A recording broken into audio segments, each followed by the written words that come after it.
അസ്സലാമു ഞാനിവിടെ വന്നപ്പോൾ ആദ്യമായിട്ട് ഇരുന്ന് സംസാരിക്കണോ നിന്ന് സംസാരിക്കണം എങ്ങനെ കംഫർട്ടബിൾ എന്ന് ചോദിക്കുന്നത്. അപ്പൊ അത് ഞങ്ങളിങ്ങനെ ചോദിച്ചുകൊണ്ടിരിക്കുന്നത്. നിന്ന് സംസാരിച്ചാണ് ശീലം. എന്തായാലും കുഴപ്പമില്ല, നമുക്ക് ഇരുന്ന് സംസാരിക്കാന്ന്. നിങ്ങൾ എന്തായാലും എല്ലാവരും ഇരിക്കല്ലേ. ഓക്കെ, സോ നമ്മളിവിടെ ഇന്ന് സംസാരിക്കാൻ ഉദ്ദേശിക്കുന്ന ടോപ്പിക്കിനെ കുറിച്ച് പറയുകയാണെങ്കിൽ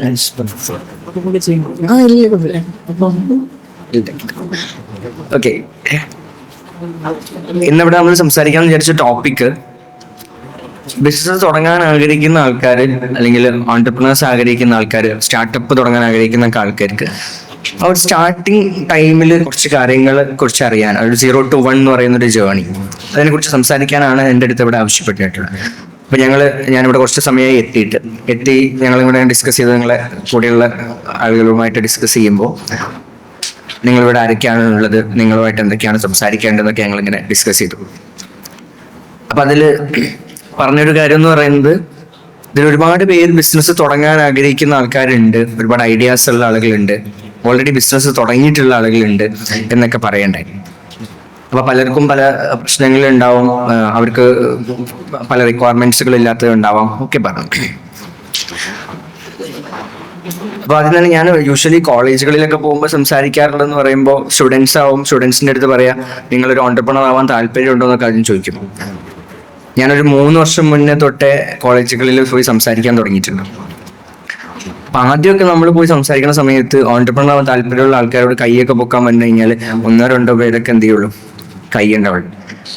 അവിടുന്ന് ഇങ്ങോട്ട് നോക്കുകയാണെങ്കിൽ ഞാൻ ഏകദേശം ഒരു 250 കൂടുതൽ കോളേജുകളിൽ ഇതുവരെയൊക്കെ സംസാരിച്ചിട്ടുണ്ട്. കേരളത്തിൽ തന്നെയുള്ള പല കോളേജുകളിൽ. അത് ഒരു കോളേജിൽ തന്നെ 2 പ്രാവശ്യം പോയതൊക്കെ ഉണ്ട്, കാരണം നെക്സ്റ്റ് ഇയർ വരുമ്പോൾ പുതിയ കുട്ടികളായിരിക്കും, അങ്ങനെയൊക്കെ പോയിട്ടുണ്ട്.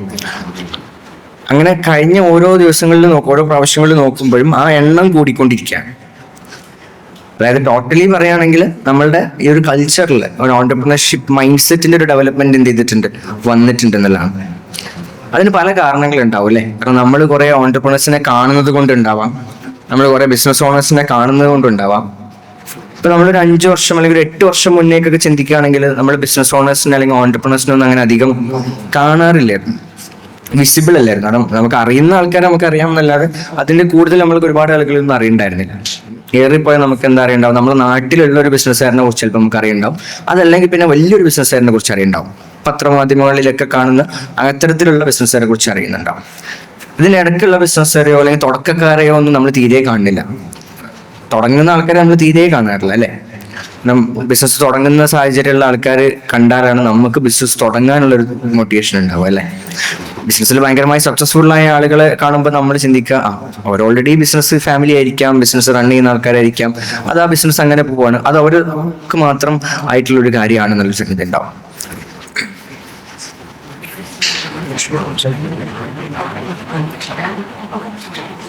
ആ ചിന്താഗതികളൊക്കെ നമുക്ക് മാറണം എന്നുണ്ടെങ്കിൽ നമ്മളെപ്പോലെ അല്ലെങ്കിൽ നമുക്കും ബിസിനസ് തുടങ്ങാനുള്ള സാഹചര്യം ഇന്ന് നമ്മളുടെ സൊസൈറ്റിയിലും കമ്മ്യൂണിറ്റിയിലും നമ്മളെ ചുറ്റുപാടിലും ഉണ്ടോ എന്നുള്ളതിൽ നിന്ന് നമുക്ക് ഉത്തരം കിട്ടണം അല്ലെ. അത് ഉത്തരം കിട്ടി തുടങ്ങിയ കുറച്ച് കാലങ്ങളാണ് കഴിഞ്ഞ കുറച്ച് വർഷങ്ങൾ, അല്ലെങ്കിൽ കഴിഞ്ഞൊരു 2 വർഷം എടുത്ത് നോക്കിയാലും മതി.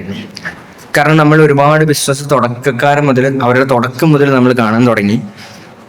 സോഷ്യൽ മീഡിയാസ് ത്രൂ, പബ്ലിക്കലി പല പത്രമാധ്യമങ്ങൾ ത്രൂ ഒക്കെ നമ്മൾ പല ബിസിനസ്സുകാരുടെയും തുടക്കം മുതൽ അവരുടെ സ്റ്റാർട്ടിങ് മുതൽ നമ്മൾ കാണാൻ തുടങ്ങി. നമ്മളൊരു 2-3 വർഷം മുന്നേ നമ്മൾ കണ്ടു തുടങ്ങിയ ആളുകളൊക്കെ ഇന്ന് നല്ല സക്സസ്ഫുൾ ആയ സ്റ്റേജിൽ എത്തുന്നത് നമ്മൾ കാണാൻ തുടങ്ങി. അപ്പൊ നമുക്ക് ഓക്കെ, അവർക്ക് ചെയ്യാൻ പറ്റുമെങ്കിൽ നമുക്കും ചെയ്യാൻ പറ്റും എന്നുള്ളത് തോന്നി തുടങ്ങി അല്ലെ. ഇങ്ങനെയാണ് ഒരു ബിസിനസ് കൾച്ചർ ഇവിടെ ഡെവലപ്പ് ആയിട്ടുള്ളത്. അടുത്തൊരു പോയിന്റ് എന്ന് പറയുന്നത്, ബിസിനസ് ഓണേഴ്സിന് അല്ലെങ്കിൽ ബിസിനസ്സുകാരെ സെലിബ്രേറ്റ് ചെയ്യാൻ തുടങ്ങി. പണ്ടൊക്കെ ബിസിനസ്സുകാരെ കാണുമ്പോൾ അല്ലെങ്കിൽ ബിസിനസ്സുകാരെ വേറൊരു ആൾക്കാരായിട്ടാണ് കണ്ടിരുന്നത് അല്ലേ. അവന് കച്ചവടക്കാരനാണോ ബിസിനസ്സുകാരനാണ്, അവൻ്റെ അടുത്തേക്ക് പോകേണ്ട, ചിലപ്പോൾ അവൻ എന്ത് ചെയ്യും, നിങ്ങളുടെ എന്തെങ്കിലും ഊറ്റിക്കാളും എന്നുള്ള രീതിയിലാണ് പറഞ്ഞത്.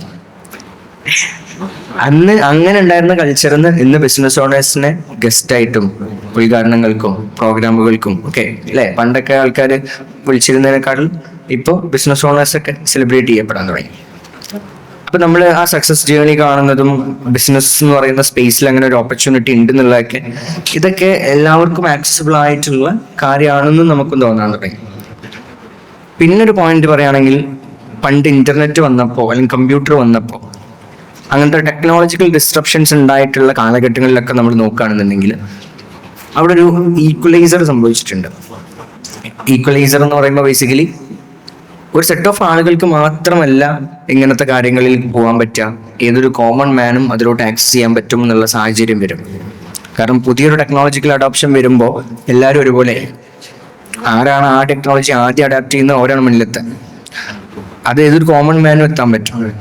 ഇന്ന് നമ്മൾ അത്തരത്തിലൊരു ടെക്നോളജിക്കൽ ഡിസ്ട്രപ്ഷനിലൂടെയാണ് പോയിക്കൊണ്ടിരിക്കുന്നത്. എന്താണ് AI പോലത്തെ ടെക്നോളജീസ് വന്നിട്ടുണ്ട് അല്ലേ, ആർട്ടിഫിഷ്യൽ ഇന്റലിജൻസും അതുപോലെ തന്നെ Web3 ലെവലിലുള്ള എക്സ്പാൻഷൻസും VR ടെക്നോളജീസും അങ്ങനെ ഒരുപാട് സോഷ്യൽ മീഡിയയുടെയും ഇന്റർനെറ്റിന്റെയും അത്രയും അധികമുള്ള യൂസ് കേസസും, അങ്ങനെ വലിയൊരു മാർക്കറ്റ് പ്ലേസ്, വലിയൊരു ഓപ്പർച്യൂണിറ്റി നമ്മുടെ മുന്നിൽ വന്നിട്ടുണ്ട്. അപ്പൊ അവിടെ തുടങ്ങുക എന്ന് പറയുന്നതിനൊരു തീരുമാനമെടുക്കാനുള്ള ധൈര്യം ഉണ്ടെങ്കിൽ ഇന്ന് അത്യാവശ്യം ഒരു കച്ചവടം ചെയ്യാനും ബിസിനസ് ചെയ്യാനൊക്കെ നമുക്ക് കുറെ ആൾക്കാർക്ക് പറ്റും. പണ്ട് അതിന് കുറെ ലിമിറ്റേഷൻസ് ഉണ്ടായിരുന്നു, പക്ഷെ ഇപ്പൊ അങ്ങനെയല്ല. ഇപ്പൊ നമുക്ക് അത്രയും തന്നെ ടെക്നോളജീസും അതിനനുസരിച്ചുള്ള ഫെസിലിറ്റീസും ഇൻഫ്രാസ്ട്രക്ചറും കാര്യങ്ങളും ഒക്കെ നമുക്ക് ഇവിടെ അവൈലബിൾ ആണ്. ഏതൊരാൾക്കും ആക്സസിബിൾ ആണ്. നേരത്തെ എല്ലാവർക്കും ആക്സസിബിൾ ആയിരുന്നില്ല, ഉണ്ടായിരുന്നു പക്ഷെ എല്ലാവർക്കും ആക്സസിബിൾ ആയിരുന്നില്ല. അതാണ് ഈക്വലൈസേഷൻ എന്ന് പറയുന്നത്, ഈക്വലൈസർ എന്ന് പറയുന്നത്. ഇത്തരത്തിലുള്ള ടെക്നോളജിക്കൽ അഡാപ്ഷൻസ് വരുന്ന സമയത്ത് ഇത്തരത്തിലുള്ള ഈക്വലൈസേഷൻ നടന്നിട്ടുണ്ട്. അപ്പൊ ഇതും ഒരു കാരണമാണ് ഈ ബിസിനസ് കൾച്ചർ ഡെവലപ്പ് ആവുന്നതിലോട്ടുള്ള സംഗതി. അതുകൊണ്ട് തന്നെ ഇന്ന് ഒരുപാട് യങ് ഓൺടർപ്രണേഴ്സ് അല്ലെങ്കിൽ ഒരുപാട് സ്റ്റുഡൻറ് ഓൺടർപ്രണേഴ്സ് എന്ത് ചെയ്യുന്നുണ്ട്, ഓൺടർപ്രണർഷിപ്പിലോട്ടും ബിസിനസ്സിലോട്ടും ഒക്കെ ഇറങ്ങുന്നുണ്ട്. അപ്പൊ അത്തരത്തിൽ ഈ കൂട്ടത്തിലും ഒരുപാട് പേര് ബിസിനസ് തുടങ്ങാൻ ആഗ്രഹിക്കുന്ന ആൾക്കാരുണ്ട്, ബിസിനസ് തുടങ്ങിയിട്ടുള്ള ആളുകളുണ്ട് എന്നുള്ളത് കേൾക്കുമ്പോൾ എന്നെ സംബന്ധിച്ചിടത്തോളം എനിക്ക് ഭയങ്കര സന്തോഷമാണ്. കാരണം ഒരു ബിസിനസ് ഓണറെ സംബന്ധിച്ചിടത്തോളം, ഒരു ബിസിനസ് ചെയ്യുന്ന ഒരാളെ സംബന്ധിച്ചിടത്തോളം മറ്റൊരു ബിസിനസ്സുകാരനെ കാണുമ്പോൾ അസൂയല്ല ഉണ്ടാവേണ്ടത്, സന്തോഷം ഉണ്ടാവേണ്ടത്. കാരണം അതിൽ കുറെ എലമെന്റ്സ് ഉണ്ട്. ഇപ്പോ നമ്മള് നന്നായി പഠിക്കുന്ന ഒരാളാണ്, നമ്മൾ പഠിച്ചു, നമ്മൾ എന്തിനു വേണ്ടിയിട്ട് പഠിക്കുന്നു, നല്ലൊരു ജോലി കിട്ടാൻ, നല്ലൊരു കരിയർ കിട്ടാനൊക്കെ പറ്റും അല്ലേ. നമുക്ക് നല്ലൊരു ജോലി കിട്ടിക്കഴിഞ്ഞാൽ നമുക്ക് നമ്മളെ കിട്ടുന്ന ഇൻകത്തിലൂടെ നമ്മളെ ഫാമിലിനെ സപ്പോർട്ട് ചെയ്യാൻ പറ്റും, അവർക്ക് ബെറ്റർ എഡ്യൂക്കേഷൻ കൊടുക്കാൻ പറ്റും, ഹോസ്പിറ്റാലിറ്റി കൊടുക്കാൻ പറ്റും, നമ്മൾക്ക് നമ്മളുടേതായ വാല്യൂസ് ഉണ്ടാവും, അതിനനുസരിച്ചുള്ള കാര്യങ്ങൾ ചെയ്യാൻ വേണ്ടി പറ്റും അല്ലേ. ഒരുപാട് ആളുകളെ ഹെൽപ്പ് ചെയ്യാൻ പറ്റും. ഇതിന്റെ മാക്സിമം ലിമിറ്റിൽ നമ്മളാണ് അതിന്റെ ഒരു മാക്സിമം ലിമിറ്റ്, നമുക്ക് ഏൺ ചെയ്യാവുന്നതിന്റെ മാക്സിമം ലിമിറ്റ് വരെ നമ്മൾ ചെയ്യാൻ വേണ്ടി പറ്റും. കാരണം നമുക്ക് ഒറ്റ സോഴ്സ് ഓഫ് ഇൻകത്തിൽ നിന്ന് നമുക്ക് കിട്ടുന്ന ഇൻകത്തിനെയാണ് നമ്മൾ ലിബറേറ്റ് ചെയ്യുന്നത്. അതേസമയം അതിൻ്റെ ഒരു അടുത്ത സ്റ്റേജ് ആയിട്ടുള്ള, അതിനടുത്തൊരു സ്റ്റെപ്പ് ആയിട്ടുള്ള, ഞാനൊരു ജോലിക്കാരനല്ല, ഞാനൊരു ജോലി കൊടുക്കുന്ന ആളാവാനാണ് ആഗ്രഹം, അല്ലെങ്കിൽ ഞാനൊരു സംരംഭകനാവാനാണ് തീരുമാനം എടുക്കുന്നത് എന്നുള്ള തീരുമാനമെടുത്ത് സംരംഭകനാവുമ്പോൾ നമ്മളൊരു ജോലി, ഒരു ശമ്പളം വാങ്ങുന്നതിനപ്പുറത്തോട്ട് ഒരു 10 പേർക്ക് ജോലി കൊടുക്കാൻ പറ്റിയാൽ, 10 പേർക്ക് തൊഴിൽ കൊടുക്കാൻ പറ്റിയാൽ ആ 10 പേരുടെ ഫാമിലിയിലോട്ടാണ് നമ്മൾ ത്രൂ എന്ത് ചെയ്യുന്നത്, ഒരു വരുമാനം സൃഷ്ടിക്കപ്പെടുന്നത് അല്ലേ. അപ്പൊ 10 പേര് ബെറ്റർ എഡ്യൂക്കേഷൻ, ഹോസ്പിറ്റാലിറ്റി, ബെറ്റർ ആയിട്ടുള്ള ലൈഫ് അങ്ങനെയൊക്കെ കൊടുക്കാൻ വേണ്ടി പറ്റുമ്പോൾ അവിടെ ഓട്ടോമാറ്റിക്കലി ഏതിലോട്ടാണ് അത് കോൺട്രിബ്യൂട്ട് ചെയ്യപ്പെടുന്നത്, നമ്മുടെ കമ്മ്യൂണിറ്റിയിലോട്ടാണ്, നമ്മുടെ സൊസൈറ്റിയിലോട്ടാണ്. റൈറ്റ്. പക്ഷെ ഇതാണ് അതിൻ്റെ ഒരു പ്രോസസ്സ് എന്ന് പറയുന്നത്. അപ്പോൾ അങ്ങനെയുള്ള ആൾക്കാരെ കാണുമ്പോൾ, അങ്ങനെ ഒരു തീരുമാനം എടുത്തിട്ടുള്ള ആൾക്കാർ അല്ലെങ്കിൽ അതിന് താല്പര്യം കാണുന്ന ആൾക്കാരെ കാണുമ്പോൾ നമുക്കൊക്കെ ഭയങ്കര സന്തോഷമാണ്. നമുക്ക് ഏതെങ്കിലും രീതിയിൽ അവരെ സപ്പോർട്ട് ചെയ്യാൻ പറ്റുമെങ്കിൽ സപ്പോർട്ട് ചെയ്യാന്നുള്ളതൊക്കെയാണ്. ഞാൻ ഇനി എന്നെ കുറിച്ച് കുറച്ച് കാര്യങ്ങൾ പറയാം. അപ്പൊ ഇതിലെല്ലാവർക്കും എന്നല്ല, കുറെ ആളുകൾക്ക് എന്നെ അറിയണമെന്നില്ല. ഇനി പറയണമെന്നുണ്ടെങ്കിൽ തന്നെ സോഷ്യൽ മീഡിയയിലോ അല്ലെങ്കിൽ ഏതെങ്കിലും വീഡിയോസുകളിലോ ഒക്കെ കണ്ടിട്ടുള്ള ഒരു പരിചയം ഉണ്ടാവുള്ളൂ. കുറച്ചുപേരൊക്കെയാണ് പിന്നെ നമ്മൾ നേരത്തെ കണക്ട് ചെയ്തിട്ടുള്ളതും സംസാരിച്ചിട്ടുള്ളതുമായിട്ടുള്ള ആൾക്കാരൊക്കെ ഞങ്ങളിപ്പോൾ വന്ന സമയത്ത് ഇവിടെ ഉണ്ട്, അങ്ങനെ സംസാരിച്ചു കണക്ട് ചെയ്തൊക്കെ ചെയ്തു. എൻ്റെ പേര് ഷിബുൽ റഹ്മാൻ എന്നാണ്. നേരത്തെ ഇൻട്രൊഡക്ഷനിൽ കുറച്ച് കാര്യങ്ങൾ പറഞ്ഞു. ഞാനിവിടെ തിരൂർ വൈലത്തൂർ സ്വദേശമാണ്. കാലിക്കറ്റാണ് ഇപ്പോൾ കൂടുതൽ ഉണ്ടാവാറുള്ളത്. കൊച്ചിയിലും കാലിക്കറ്റിലും ദുബായിലും തിരൂരുമായിട്ടാണ് ബിസിനസ് റൺ ചെയ്യുന്നത്. പിന്നെ അതല്ലാതെ ബാംഗ്ലൂർ ആൻഡ് ചെന്നൈ ബിസിനസ്സസ് ഉണ്ട്. നമ്മൾ ഡയറക്റ്റ് ബിസിനസ്സുകളല്ല, നമ്മൾ അസോസിയേറ്റ് ചെയ്യുന്ന ബിസിനസ്സുകളായിട്ട്. ഏകദേശം നമ്മൾ ഒരേ പ്രായക്കാരായിരിക്കും ഇവിടെ ഉള്ളതിൽ കൂടുതൽ ആൾക്കാരെന്ന് ഞാൻ പ്രതീക്ഷിക്കുന്നു. ഞാൻ എൻ്റെ ജേർണി സ്റ്റാർട്ട് ചെയ്തത് ഞാൻ പഠിക്കുന്ന സമയത്താണ്. 5ാം ക്ലാസ് 6ാം ക്ലാസ് പഠിക്കുന്ന സമയത്താണ്. ഉപ്പാക്കൊരു ട്രാവൽ ഏജൻസിയാണ് നാട്ടിൽ. അങ്ങനെ ബിസിനസ് ഫാമിലി ഒന്നുമല്ല, ആളൊരു സെൽഫ് എംപ്ലോയിഡ് പേഴ്സൺ ആണ്. ഒരു ഇത്രയൊക്കെയുള്ള ഒരു റൂമിലൊരു ട്രാവൽ ഏജൻസി, ഉപ്പാൻ്റെ ഒരു സ്റ്റാഫ്. അവിടെ നിന്നാണ് ഞാൻ എൻ്റെ ജേർണി സ്റ്റാർട്ട് ചെയ്യുന്നത്. 5ാം ക്ലാസ് 6ാം ക്ലാസ് ആ ഒരു സമയത്ത് ക്ലാസ് കഴിഞ്ഞ് സ്കൂൾ ബസ്സിൽ വന്ന് ഇറങ്ങിയിരുന്നത് ടൗണിലായിരുന്നു, വൈലത്തൂരായിരുന്നു. അവിടെ ഒരു 1.5 കിലോമീറ്റർ ഉണ്ട് വീട്ടിലോട്ട്. അപ്പോൾ വൈലത്തൂർ ടൗണിൽ വന്ന് ഇറങ്ങുമ്പോൾ ഉപ്പാൻ്റെ കൂടെ ട്രാവൽസിലോട്ട് പോകും. അവിടുന്ന് ഉപ്പാൻ്റെ കൂടെ ഞാൻ തിരിച്ച് വീട്ടിലോട്ട് പോകും. ഒരു 8 മണി വരെയൊക്കെ അവിടെ ആയിരിക്കും സ്പെൻഡ് ചെയ്യാം. അപ്പം അന്ന് മുതലേ ഒരു 3 to 4 hours അല്ലെങ്കിൽ ഒരു 2-3 hours ഇങ്ങനെ ഒരു ഓർഗനൈസേഷനുള്ളിൽ സ്പെൻഡ് ചെയ്യാം. അവിടെ നിന്ന് നമ്മൾ എക്സ്പീരിയൻസ് ചെയ്യുന്ന കുറേ കാര്യങ്ങളുണ്ട്, നമ്മൾ കാണുന്ന കുറേ കാര്യങ്ങളുണ്ട്. എന്താണ് ഇപ്പോൾ ട്രാവൽസ് എന്ന് പറയുമ്പോൾ അവിടെ ബേസിക്കലി അവിടുത്തെ കുറേ പ്രോസസ്സുകൾ നടക്കുന്നുണ്ടാവും അല്ലേ. അവിടെ കസ്റ്റമർ വരുന്നുണ്ടാവും, കസ്റ്റമറിനെ ഹാൻഡിൽ ചെയ്യുന്നുണ്ടാവും, അവിടെ റവന്യൂ വരുന്നുണ്ടാവും, ഇൻകം വരുന്നുണ്ടാവും, എക്സ്പെൻസ് വരുന്നുണ്ടാവും, സ്റ്റാഫിനെ ഹാൻഡിൽ ചെയ്യുന്നുണ്ടാവും, സ്റ്റാഫിന് സാലറി കിട്ടുന്നുണ്ടാവും, അതെല്ലാം കഴിഞ്ഞിട്ട് ഉപ്പാക്ക് കുറച്ച് പ്രോഫിറ്റ് കിട്ടുന്നുണ്ടാവും അല്ലേ. ഇതെല്ലാം നമ്മളിങ്ങനെ വിസിബിൾ ആയിട്ട് കാണാം. ആ ഒരു എക്സ്പോഷറിലോട്ട് അന്ന് എത്തിയതും അന്ന് ചെറിയ രീതിയിലൊക്കെ ഉപ്പാനെ ഹെൽപ്പ് ചെയ്യാനും അതുപോലെ തന്നെ അവിടുത്തെ ചെറിയ ചെറിയ കാര്യങ്ങളിലൊക്കെ ഹെൽപ്പ് ചെയ്യാനും പറ്റിയെന്നുള്ളതാണ് എൻ്റെ ആദ്യത്തെ ബിസിനസ്സിലോട്ടുള്ള എക്സ്പോഷർ. അവിടെ ഞാനൊരു എംപ്ലോയി ആണ്. അവിടെ ഞാൻ ചിലവാക്കിയിരുന്ന 2-3 മണിക്കൂറിന് വെറുതെ ചിലവാക്കുകയല്ല ചെയ്തിരുന്നു. എനിക്കതിന് കൃത്യമായിട്ട് ഉപ്പ ഒരു സാലറി നിശ്ചയിച്ചിരുന്നു. അന്നൊരു 50 രൂപ 100 രൂപ ഒക്കെ കിട്ടും. ഡെയിലി അങ്ങനെ കിട്ടുന്നല്ല, ഇടയ്ക്കിടയ്ക്കായിട്ട് കിട്ടും. ഉപ്പാന്റെ പോളിസി എന്തെന്ന് വെച്ച് കഴിഞ്ഞാൽ എൻ്റെ പഠിപ്പും എൻ്റെ കാര്യങ്ങളും അതിങ്ങൾ നടന്നപ്പോൾ വെറുതെ പൈസ തരില്ല, ചിലവാക്കിക്കോന്ന് പറഞ്ഞിട്ട് ആ തരുന്ന പൈസ ഉപയോഗിച്ചിട്ടായിരിക്കണം എൻ്റെ പഠിപ്പും കാര്യങ്ങളൊക്കെ ആയിട്ട് പോണ്ട്. പഠിപ്പിന് അങ്ങനെ വലിയ ചിലവൊന്നുമില്ല. നമുക്ക് ഏറിയ ചിലവ് എന്തുണ്ടോ, ബുക്ക് മേടിക്കാനോ അല്ലെങ്കിൽ എന്തെങ്കിലും ചെറിയ ചെറിയ ഫീസ് അടക്കാനോ അല്ലെങ്കിൽ സ്കൂൾ ബസ്സിന്റെ ഫീസ്, അങ്ങനത്തെ ചെറിയ ചെറിയ കാര്യങ്ങളൊക്കെ ഉണ്ടാവും. എന്നാലും എന്നെ സംബന്ധിച്ചിടത്തോളം അന്ന് എനിക്ക് അത്യാവശ്യം ഒപ്പന്തായി ബാക്കിയായി പൈസ. അപ്പൊ നമ്മൾ ആഗ്രഹങ്ങളും കൂടുമല്ലോ. നമ്മളിങ്ങനെ കുറേ കാര്യങ്ങൾ എക്സ്പ്ലോർ ചെയ്യും, എക്സ്പീരിയൻസ് ചെയ്യും. നമ്മൾ അത്യാവശ്യം കൂട്ടുകാർക്കൊക്കെ കുറെ ഹെൽപ്പ് ചെയ്ത് കൊടുക്കും. അങ്ങനെയൊക്കെയാണ് ഞാൻ എൻ്റെ ഒരു ജേർണി വന്നത്. അപ്പൊ അന്ന് തൊട്ടേ കയ്യിൽ പൈസ വരുന്നുണ്ട്, അത് ഉപയോഗിച്ച് ഞാൻ എൻ്റെ കാര്യങ്ങൾ ചെയ്യുന്നുണ്ട്. അപ്പൊ അവിടുന്ന് ഞാൻ ചിന്തിച്ചത്, ആ ഒരു എൻ്റെ എംപ്ലോയി ആയിട്ട് നിൽക്കുന്ന സാഹചര്യത്തിൽ നിന്ന് എനിക്ക് എന്തെങ്കിലും സ്വന്തമായിട്ട് ചെയ്യണം എന്ന് തോന്നി തുടങ്ങുന്ന സ്റ്റേജ് എന്താണെന്ന് വെച്ച് കഴിഞ്ഞാൽ, അവിടെ എനിക്ക് ഇന്റർനെറ്റിലോട്ടും അതുപോലെ തന്നെ കമ്പ്യൂട്ടറിലോട്ടും ഒരു 3 മണിക്കൂർ ആക്സസ് കിട്ടുകയാണ്. ആ ആക്സസിനെ പ്രത്യേകിച്ച് അവിടെ എനിക്ക് കുറെ പണിയെടുക്കാനൊന്നും ഇല്ലല്ലോ. അവിടെ എന്തെങ്കിലുമൊക്കെ കാര്യങ്ങൾ ഹെൽപ്പ് ചെയ്യാനുണ്ടാവും. അതിനെങ്ങനെ യൂട്ടിലൈസ് ചെയ്യാം, അവിടെ എന്തെങ്കിലും ചെയ്യാൻ പറ്റുമോ എന്നുള്ളതിൽ നിന്നാണ് കുറെ കാര്യങ്ങൾ പഠിക്കുന്നത്. യൂട്യൂബിലും കാര്യങ്ങളിലൊക്കെ നോക്കിയിട്ട് കുറെ സ്കില്ലുകളൊക്കെ പഠിക്കാൻ ട്രൈ ചെയ്തു. കുറേയൊക്കെ നമുക്ക് പറ്റില്ല എന്ന് പറഞ്ഞ് മനസ്സിലാക്കുമ്പോൾ നമ്മൾ ഒഴിവാക്കും. കുറേയൊക്കെ ട്രൈ ചെയ്ത് നോക്കും. ചിലത് നമുക്ക് ട്രൈ ചെയ്ത് ചിലത് കുറച്ച് കാലമൊക്കെ നമ്മൾ ചെയ്ത് നോക്കും, പക്ഷെ അത് നടക്കില്ല, പിന്നെയും നോക്കും. ഇങ്ങനെയാണ് സ്റ്റാർട്ട് ചെയ്തത്. അങ്ങനെ പോകുന്നൊരു ജേർണിയിൽ 7ാം ക്ലാസ് പഠിക്കുന്ന സമയത്താണ് ഈ ട്രാവൽസിൻ്റെ തന്നെ തൊട്ടടുത്തുള്ളൊരു സ്ഥാപനം അവർ ഒഴിവാക്കുകയാണെന്ന് പറയുന്നത്. അതായത് ഒഴിവാക്കാന്ന് പറയുമ്പോൾ അതൊരു ഫോട്ടോസ്റ്റാറ്റ് ഒക്കെ എടുക്കുന്ന ഷോപ്പായിരുന്നു. നമുക്ക് ഫോട്ടോസ്റ്റാറ്റ്, പ്രിന്റിങ്, DTP ഒക്കെ ചെയ്യുന്ന ഷോപ്പ് ഉണ്ടല്ലോ, അങ്ങനത്തെ ഒരു ഷോപ്പായിരുന്നു. അപ്പൊ ഞാൻ ഈ കുറെ കാര്യങ്ങൾ പഠിക്കാൻ നോക്കി എന്ന് പറഞ്ഞല്ലോ. ആ സമയത്ത് ഞാൻ പഠിച്ചതായിരുന്നു ഫോട്ടോഷോപ്പും എഡിറ്റിങ്ങും ഡിസൈനിങ് ഒക്കെ. അപ്പൊ ഇവിടെ കുറെ ആൾക്കാർ ഡിസൈനിങ് ഒക്കെ ചെയ്യുന്ന ആൾക്കാരുണ്ടാവും.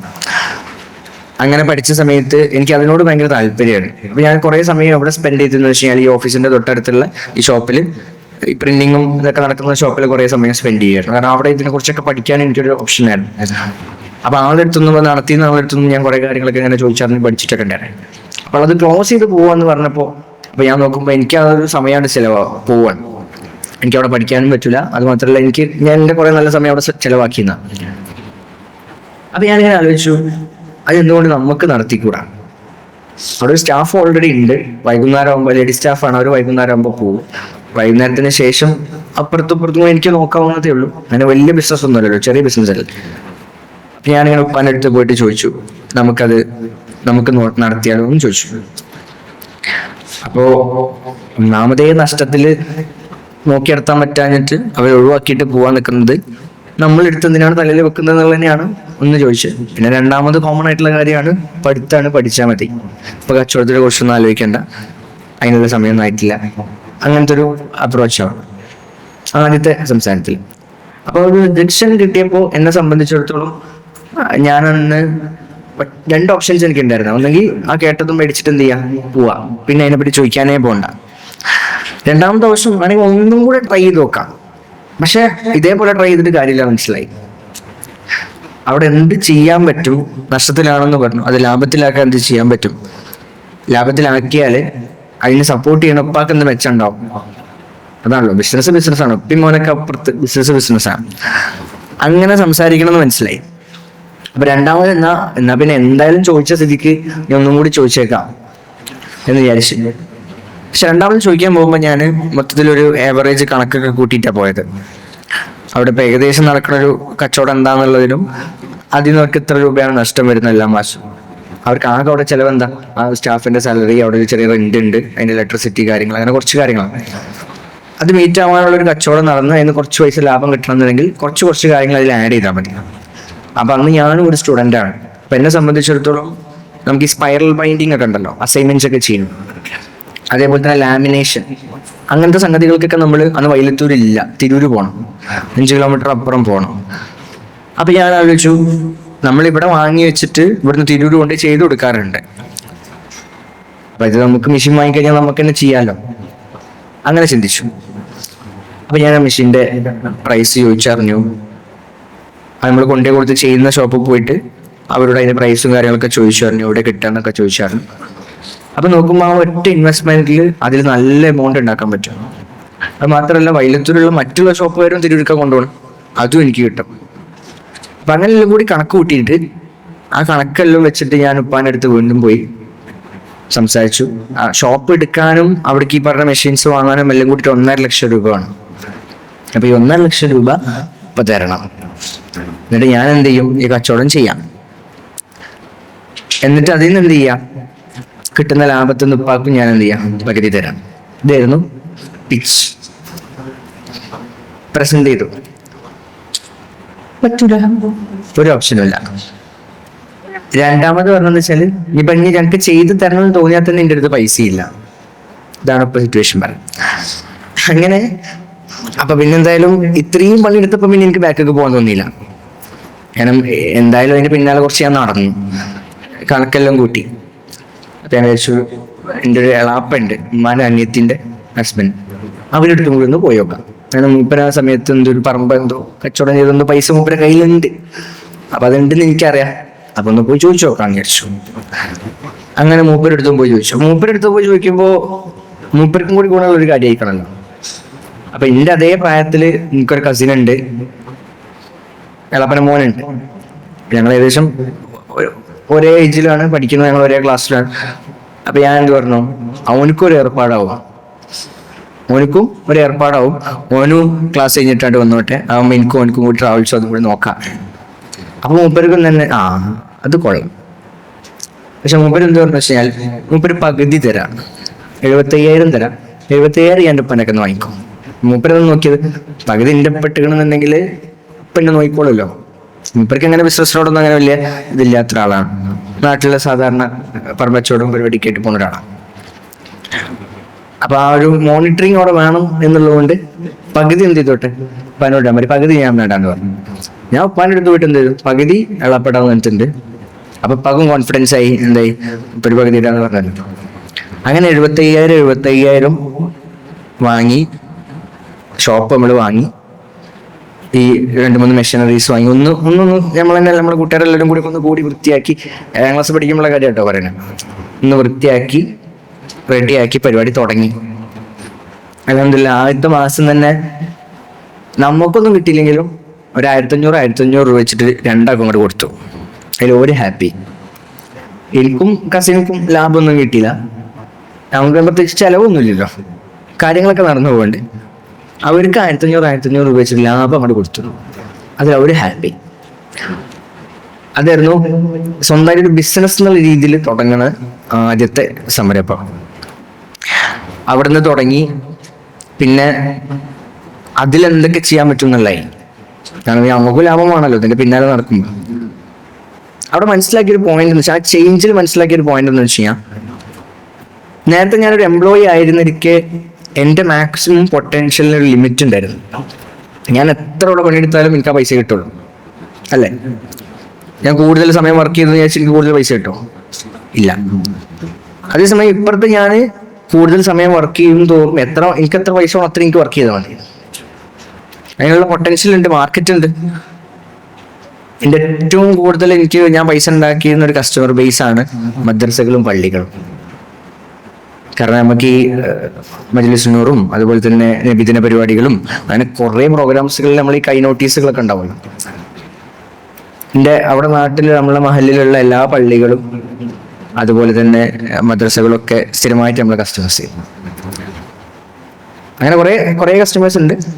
അപ്പോൾ അത്തരത്തിൽ നമ്മളെ കസ്റ്റമേഴ്സിനെ സെർവ് ചെയ്യുമ്പോഴാണെങ്കിലും അവർക്ക് എന്താണോ കറക്റ്റ് വേണ്ടത് അത് കറക്റ്റ് ചെയ്ത് കൊടുത്ത് അങ്ങനെ അവർക്ക് വേണ്ട രീതിയിൽ നമ്മൾ അവരുടെ നീഡ് എന്താണ് അത് പ്രൊവൈഡ് ചെയ്ത് കൊടുത്തിട്ടാണ് നമ്മൾ ഇമ്പ്രൂവ് ചെയ്ത് പോകുന്നത്.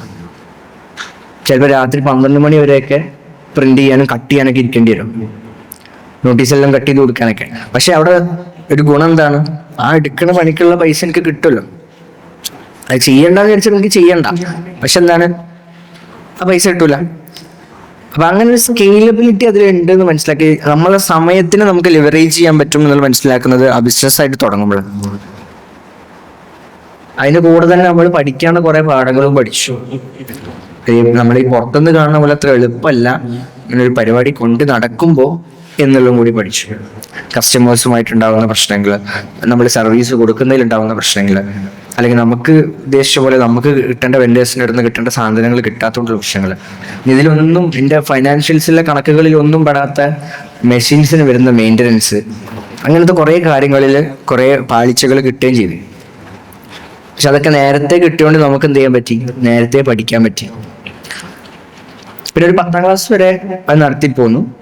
10ാം ക്ലാസ് ആയപ്പോൾ എല്ലാവരും പോലെ തന്നെ 10ാം ക്ലാസ്സാണ്, വലിയൊരു യുദ്ധമാണ്. അപ്പൊ എന്താണ്, അത് നിന്ന് പറ്റിയേ പറ്റുള്ളൂ, അതിന് ഇനി വേറെ ഡിസ്ട്രാക്ഷൻസ് ഒന്നും പാടില്ല എന്നും പറഞ്ഞ് ഒന്നാമത് ട്രാവൽസ് കൊണ്ടേ ഇരുത്തിയ കാലം മുതലേ കുടുംബത്തിലും അടുത്തറിയുന്ന കുടുംബത്തിലൊക്കെ ആൾക്കാർ പലരും പറയും എന്ത് ലൈക്ക് നമ്മളെ പഠിത്തത്തിനെ ബാധിക്കും, കാര്യങ്ങളെ ബാധിക്കും, ഇങ്ങനത്തെ സാഹചര്യങ്ങളൊക്കെ വരും.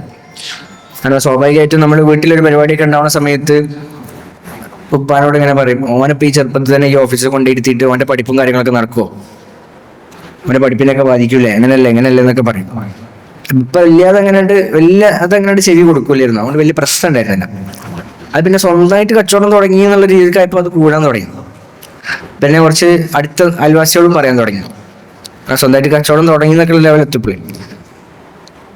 പിന്നെ കുടുംബത്തിലും കൂട്ടുകാരും അതുപോലെ തന്നെ ഈ പറഞ്ഞ ആൾക്കാരൊക്കെ ഇങ്ങനെ ഫോഴ്സ് ചെയ്ത് പിന്നെ 10ാം ക്ലാസ് ആകുമ്പോൾ ടീച്ചേഴ്സും പറയും.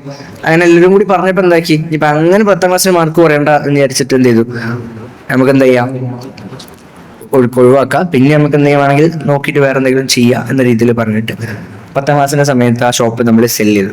ആ ഷോപ്പ് നമ്മളന്ന് സെല് ചെയ്ത് 2.5 ലക്ഷം രൂപക്കാണ്. കാരണം അന്ന് നമ്മൾ പ്രോഫിറ്റിലാണ് ആ ഷോപ്പ് റൺ ചെയ്യുന്നത്. ആ പ്രോഫിറ്റിലുള്ള ഷോപ്പ് ആ അക്കൗണ്ടാറ്റി മെഷീനിൽ വെച്ച് നമ്മൾ 2 ലക്ഷം, പക്ഷേ 1 ലക്ഷം രൂപ പ്രോഫിറ്റിനാണ് നമ്മൾ സെല് ചെയ്തത്.